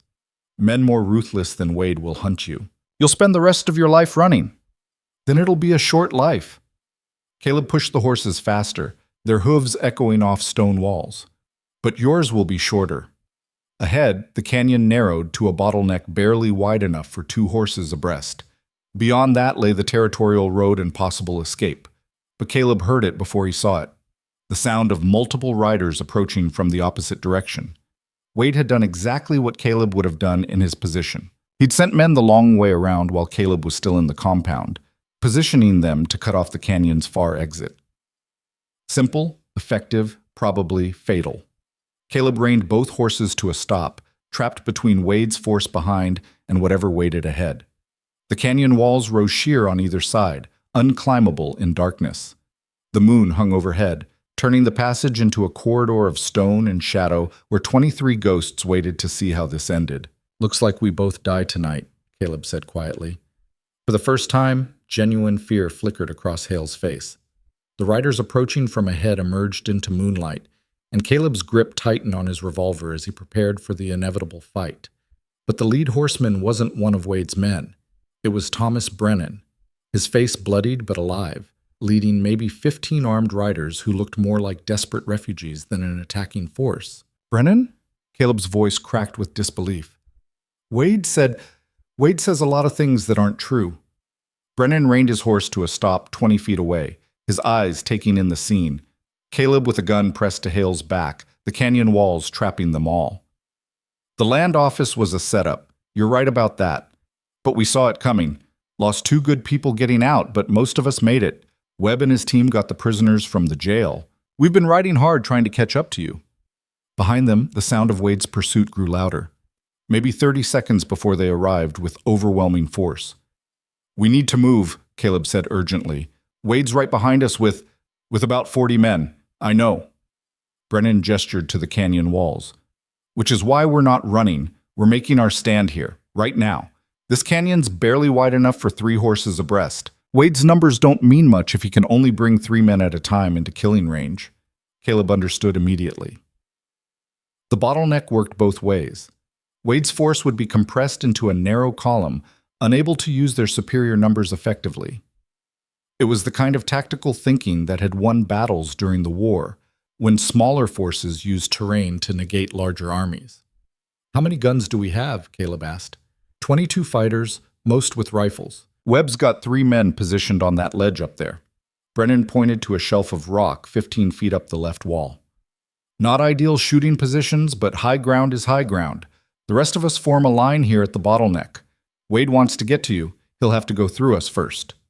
Victor Hale laughed, the sound bitter and disbelieving. "You think this rabble can stop Carson Wade?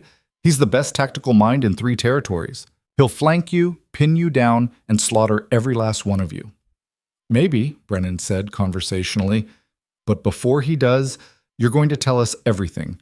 Every claim you stole, every murder you ordered, every crime you've committed. And we're going to write it all down as your confession." "I'll do no such thing." Caleb pressed his gun harder against Hale's spine. "Yes, you will, because the alternative is I put a bullet through your kidney and let you die slow while your empire burns around you. Your choice. Confess and maybe live long enough to see a trial, or die here in this canyon like the coward you are." The sound of hoofbeats echoed off the canyon walls. Wade's force was seconds away. "Positions!" Brennan shouted, and his people scattered with surprising efficiency. Rifles appeared from saddle scabbards. Men and women taking cover behind rocks and horses, creating overlapping fields of fire that turned the bottleneck into a kill zone. Caleb dragged Hale from his horse and shoved him against the canyon wall, keeping his gun trained on the man who'd ordered 23 murders. "Last chance," Caleb said. "Confess or die." Hale's face was pale in the moonlight, sweat beading on his forehead despite the cool night air. For the first time since Caleb had known of his existence, Victor Hale looked truly afraid. "You want a confession?" Hale's voice trembled slightly. "Fine. Red Mesa was necessary. Those people saw my men loading stolen payroll from a Denver-bound train. They could identify faces, connect crimes. I ordered the massacre to protect my network. 23 lives against an empire. It was simple mathematics." Sarah Chen appeared with paper and pencil, her hand shaking as she began writing. "Keep talking," she said, her voice hard as stone. "Every word, every crime." "The mining claims were acquired through fraud and intimidation," Hale continued, the words spilling out now as survival instinct overrode pride. "Forged documents, bribed judges, witnesses who disappeared when they became inconvenient. The land office records are fabricated. The freight contracts were designed to bankrupt independent operators. Everything, all of it, built on lies and blood." The first of Wade's riders appeared at the canyon's far end, silhouetted against the starlit sky. They saw Brennan's defensive line and pulled up short, recognizing the trap they'd nearly ridden into. Wade's voice carried through the night, amplified by the canyon's acoustics. "This is foolish, Mercer. You're outnumbered 3-1. Surrender Hale, and I'll let your people leave with their lives." "He's lying," Marcus Webb shouted from his elevated position. "Wade's planning to kill us all anyway. I know him. Worked with him for 2 years. He doesn't leave witnesses." "Then we've got nothing to lose," Caleb called back. "And you've got everything to lose, Wade. Your boss is confessing to every crime he's committed. We've got it in writing. Even if you kill us all, that confession reaches the territorial authorities." A tense silence followed. Caleb could almost hear Wade calculating odds, weighing options, trying to find an angle that didn't end with his employer's empire collapsing. "You're bluffing," Wade said finally. "Hale would never confess." "Tell him," Caleb ordered, pressing his gun against Hale's head. Hale's voice cracked as he shouted toward his own men. "It's true. They have my confession. Wade, get me out of here. Do whatever it takes." Sarah finished writing, her face pale but determined. "We need to get this out of the canyon. If we all die here, this confession dies with us." "Give it to me," Caleb said. She handed over the papers, and he folded them carefully, tucking them inside his coat. "Brennan, you remember the Walsh Ranch?" "Of course." "If I don't make it out of here, you ride there. Give this to Margaret. She'll know how to get it to Pierce, to the authorities, to anyone who can use it." Caleb looked at the faces around him. These people who'd risked everything because he'd shown them resistance was possible. "All of you, this isn't your fight anymore. You've done enough. Take your horses and ride. Use the confusion to slip away." "The hell with that," Sarah said flatly. "We didn't come this far to run now." "She's right," Webb added from above. "We're with you, Mercer, to the end." Others murmured agreement, and Caleb felt something in his chest loosen. Gratitude, maybe, or recognition that he wasn't alone anymore. These weren't just followers. They were allies, partners in a fight that had started as his personal vendetta but had become something larger. "Then we make them pay for every inch," Caleb said. "Wade wants Hale. He'll have to wade through hell to get him." Wade's force split, half remaining at the canyon's entrance while others began climbing the walls, trying to find elevated positions that would give them firing angles over Brennan's defensive line. It was smart tactics, exactly what Caleb would have done, and it meant they had maybe 5 minutes before those climbers reached shooting positions. "Webb, watch those climbers," Caleb shouted. "Anyone gets to the rim, we're dead." Webb and his men shifted their aim upward, and gunfire erupted as they engaged the climbers. Men screamed and fell, tumbling down the rock face in boneless arcs that ended with sickening thuds.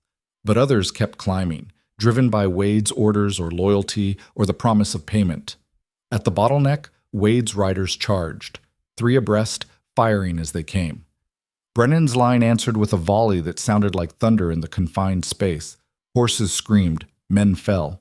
The narrow passage filled with smoke and chaos.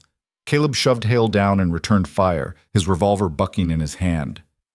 One of Wade's men jerked backward, clutching his chest. Another spun from his saddle. But they kept coming, wave after wave, willing to die because Wade drove them forward with the force of his will and probably threats of what would happen if they retreated. Reload! Brennan shouted, and his people fell back behind cover while they reloaded rifles and pistols with shaking hands. Caleb's revolver clicked empty. He had no more ammunition, had used the last of his bullets in the compound.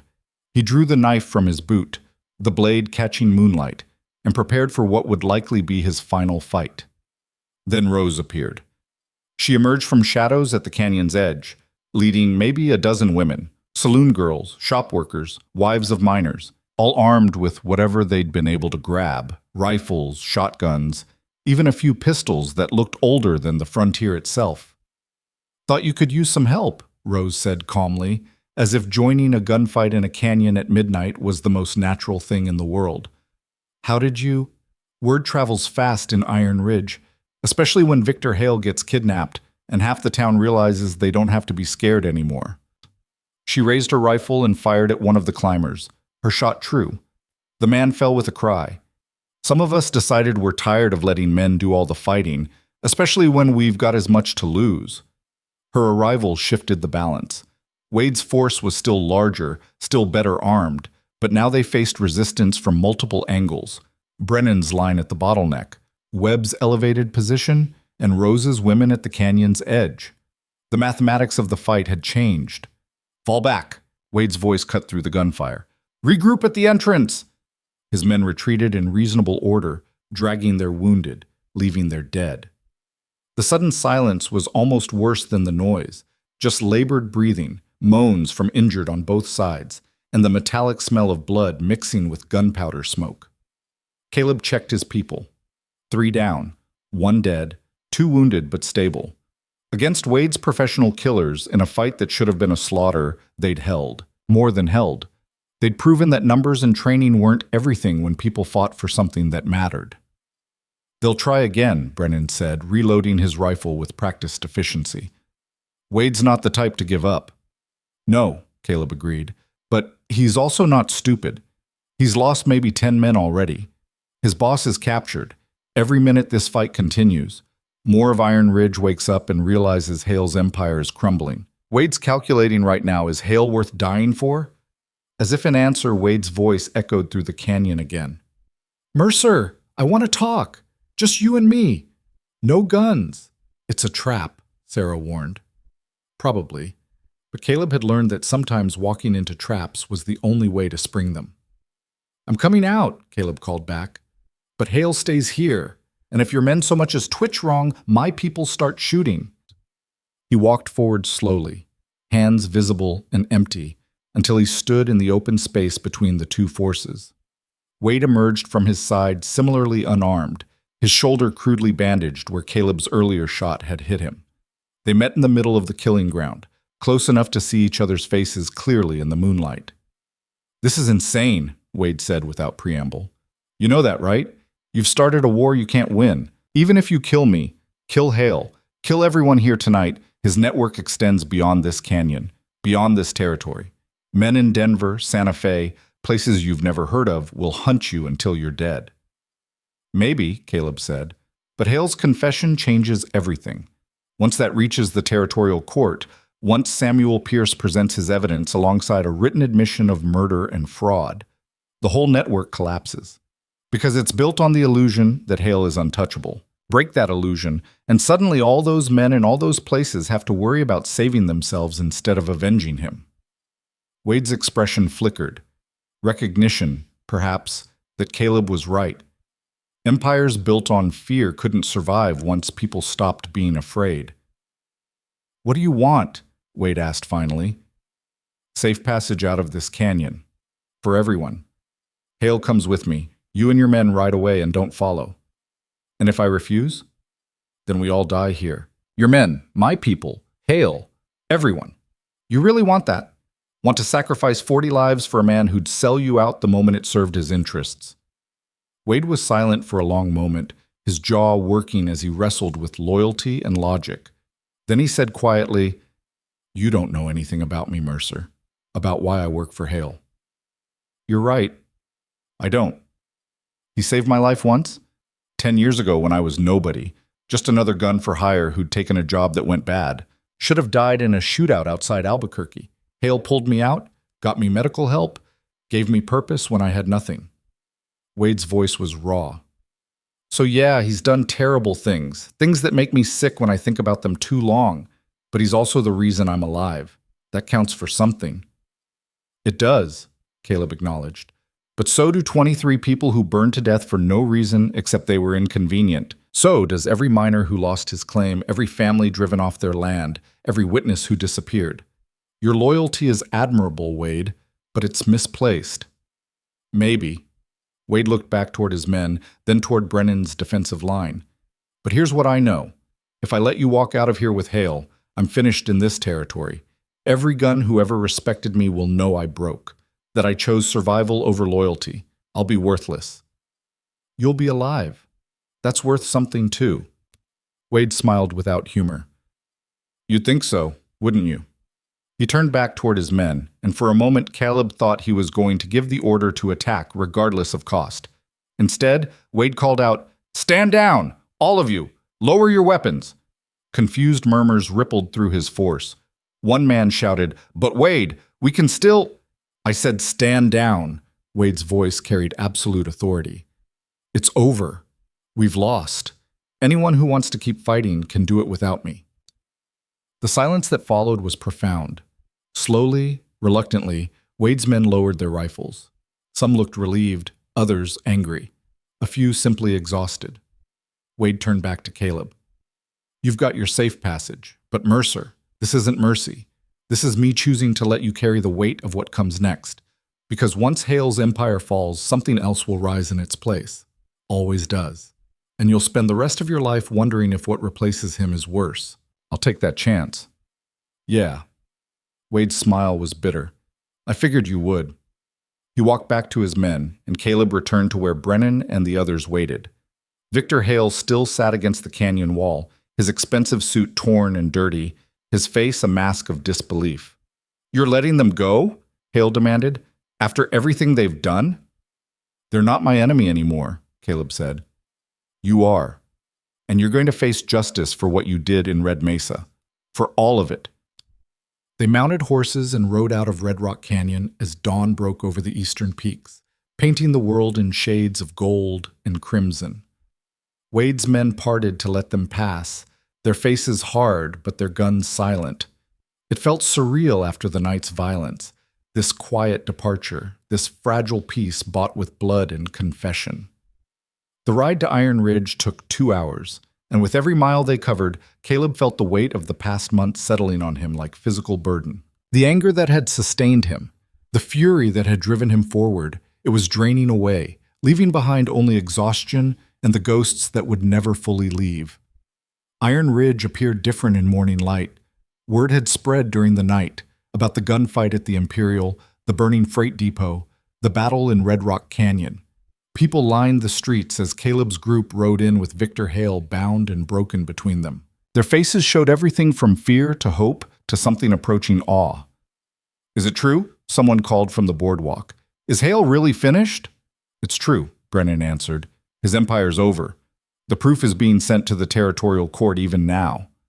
A cheer went up, hesitant at first, then building into something fierce and celebratory. People emerged from buildings, from homes, from hiding places where they'd waited for this moment without quite believing it would come. Women wept. Men embraced. Children who'd known only fear in their short lives saw their parents smile for the first time in memory. They took Hale to the jail where he'd once kept his own prisoners on fabricated charges. The irony wasn't lost on anyone. Marcus Webb, acting with the authority of his former deputy position, locked the cell door with grim satisfaction. "Federal marshals will be here within the week," Webb said. "Until then, he stays locked up tight. Anyone tries to break him out, they'll answer to me." Caleb doubted anyone would try. With Wade standing down and Hale's network exposed, the carefully constructed empire had no foundation left to support it. Like a building with its supporting beams removed, it would collapse under its own weight. Outside the jail, a crowd had gathered, maybe 300 people, nearly everyone in Iron Ridge who wasn't still loyal to Hale's crumbling power structure. They looked at Caleb with expressions he couldn't quite interpret. Gratitude, maybe. Relief. Some looked at him like he was a hero, which made him deeply uncomfortable. Thomas Brennan climbed onto a wagon bed to address the crowd, his voice carrying across the assembly. Victor Hale has confessed to murder, fraud, and conspiracy. His written confession is being delivered to territorial authorities, along with evidence compiled by Samuel Pierce, who many of you know risked his life to expose these crimes. The age of fear is over. Iron Ridge is free. The cheering that followed was deafening, but Caleb didn't join it. He slipped away from the crowd, from the celebration, from the gratitude that felt unearned. His steps carried him to the Imperial Hotel, where Rose sat on the front steps smoking a cigarette. "Thought I'd find you skulking around instead of accepting your hero's welcome," she said, patting the step beside her. Caleb sat, every bone in his body aching. "I'm not a hero." "No," Rose agreed. "You're just a man who did what needed doing when everyone else was too scared. That's not heroism. That's just stubbornness and a death wish." "Which one am I?" "Both, probably." She exhaled smoke, watching it drift into the morning air. "So what now? You planning to stick around Iron Ridge? Run for mayor, maybe? The people would vote for you in a heartbeat." The thought made Caleb's skin crawl. "No, I can't stay here." "Because of what you did? Or because of what you became doing it?" The question cut too close to truths Caleb wasn't ready to examine. "Both," he admitted quietly. Rose nodded as if she'd expected that answer. "Well, when you ride out, and you will ride out, I can see it in your eyes. Go west like Brennan suggested. Colorado, maybe. Or California. Somewhere far enough that the name Caleb Mercer doesn't carry weight. Start over if you can." "Can anyone really start over?" "I did." Rose's smile was sad and knowing. 3 times, actually. Each time I thought I was too broken to be anything but broken. Each time I was wrong. "You're young enough. You might manage it." "I don't feel young." "Nobody who's seen what you've seen feels young." She stood, grinding out her cigarette beneath her heel. "But you're alive, Mercer. That's more than a lot of people can say. Don't waste it." She walked back into the hotel, leaving Caleb alone with thoughts that offered no comfort. The day passed in a blur of activity Caleb tried to avoid. Brennan organized a temporary town council to manage affairs until proper elections could be held. Sarah Chen and others began sorting through the land office records, identifying forged documents and working to restore legitimate claims. Marcus Webb deputized a dozen men to maintain order while they waited for federal authority to arrive. Everywhere, people worked with energy born of newfound hope, rebuilding what Hale had corrupted, reclaiming what he'd stolen. It should have felt like victory. It felt more like the aftermath of a storm. Wreckage everywhere, survivors picking through the debris. As sunset painted the sky in familiar shades of crimson and gold, Daniel Walsh arrived in town driving a wagon loaded with supplies. Margaret sat beside him, her face lighting up when she saw Caleb. "You did it," she said simply, pulling him into an embrace that smelled like bread and honest work. 23 souls can rest now." "Can they?" Caleb's voice was hollow. "I've added more bodies to that count. Lost good people in the fight. Became something I don't recognize when I look in mirrors." "But you didn't become him," Daniel said firmly. "That's what matters. You walked right up to the edge of becoming Victor Hale, using his methods, his ruthlessness, and you pulled back, chose justice over pure vengeance. That takes more strength than you know." "Doesn't feel like strength." "It never does." Daniel's hand rested on Caleb's shoulder, heavy and solid.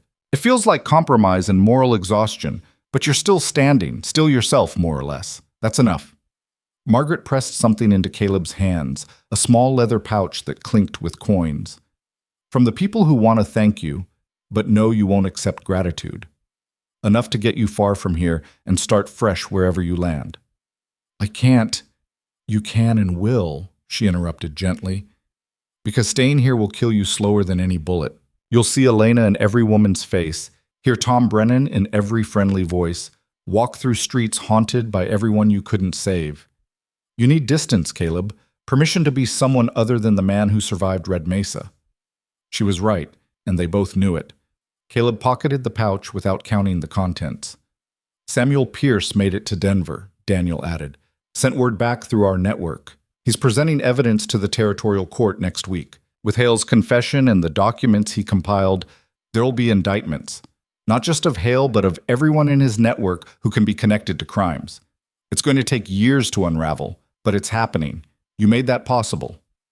We made it possible, Caleb corrected. All of us. I was just the match.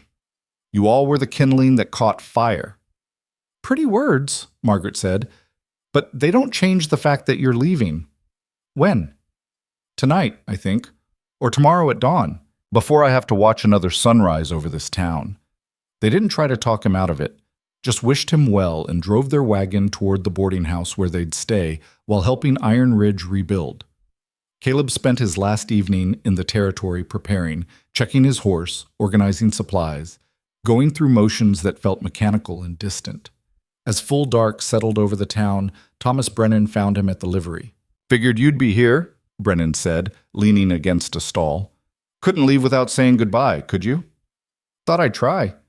"Yeah, well, that would have been rude after everything." Brennan pulled out 2 glasses and a bottle of whiskey that looked expensive.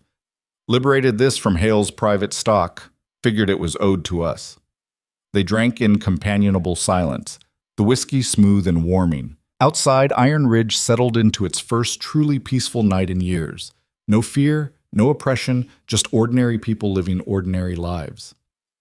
"I'm staying," Brennan said eventually. "Going to help rebuild. Maybe run for that town council position Sarah keeps insisting I'd be good at. Figure I've run enough. Time to stand still and see what grows." "That's good. Town needs people like you." "What town needs is people, period. Good people willing to fight for something better than what came before." Brennan refilled both glasses. "But you're not that person, are you? You're the one who does the fighting so others can do the building." "I don't know what I am anymore." "You're a survivor. That's both blessing and curse." Brennan raised his glass. "To Red Mesa, to the 23. May they rest knowing their deaths weren't meaningless." They drank to that, and to other toasts, to Margaret and Daniel, to Sarah Chen and Marcus Webb, to Rose and all the others who'd risked everything for a chance at freedom. Each name felt like a weight lifting and settling simultaneously. When the bottle was half empty and the night had grown late, Brennan stood.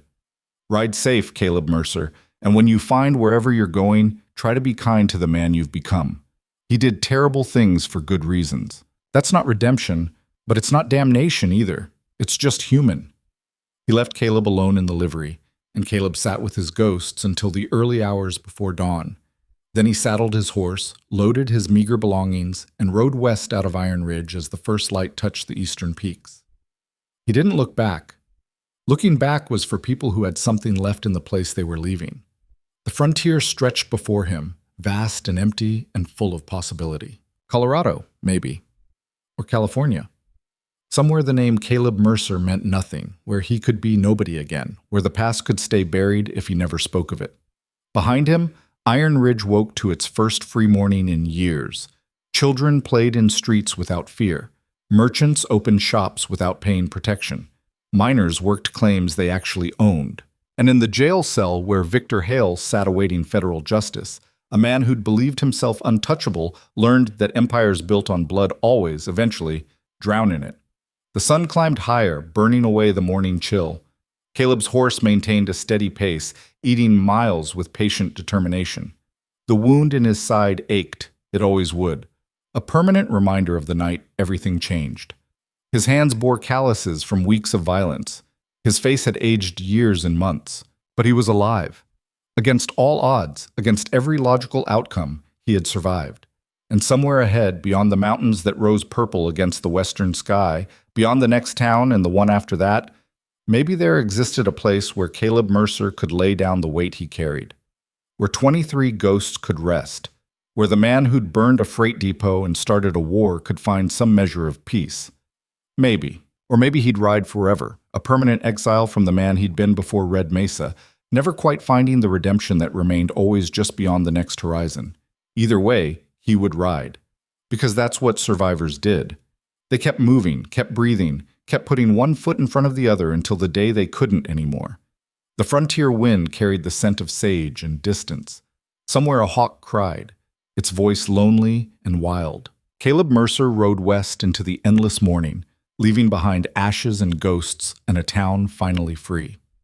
The legend they would tell in Iron Ridge would grow with each retelling. The quiet rancher who'd survived a massacre, who'd infiltrated Hale's network, who'd brought down an empire with nothing but determination and a refusal to let 23 deaths be forgotten. They'd make him larger than life, transform him into something mythic, but the truth was simpler and harder. He was just a man who'd lost everything, who'd chosen vengeance over forgiveness, who'd done terrible things for what he'd believed were right reasons. And now he was riding away from the consequences, hoping distance could heal wounds that time alone never would. The mountains grew larger as he approached, their peaks still crowned with snow that sparkled in the morning sun. Caleb didn't know what lay beyond them, didn't know if starting over was truly possible or just a comforting fiction people told themselves. But he'd find out. 1 mile at a time, 1 day at a time, 1 breath at a time. The frontier stretched endlessly ahead, and Caleb Mercer rode into it, leaving behind everything except the memories he could never escape, and the faint, fragile hope that somewhere in all that vast emptiness, a man could find redemption, or at least peace. The sun climbed higher. The miles passed beneath his horse's hooves, and behind him, growing smaller with distance until it disappeared entirely.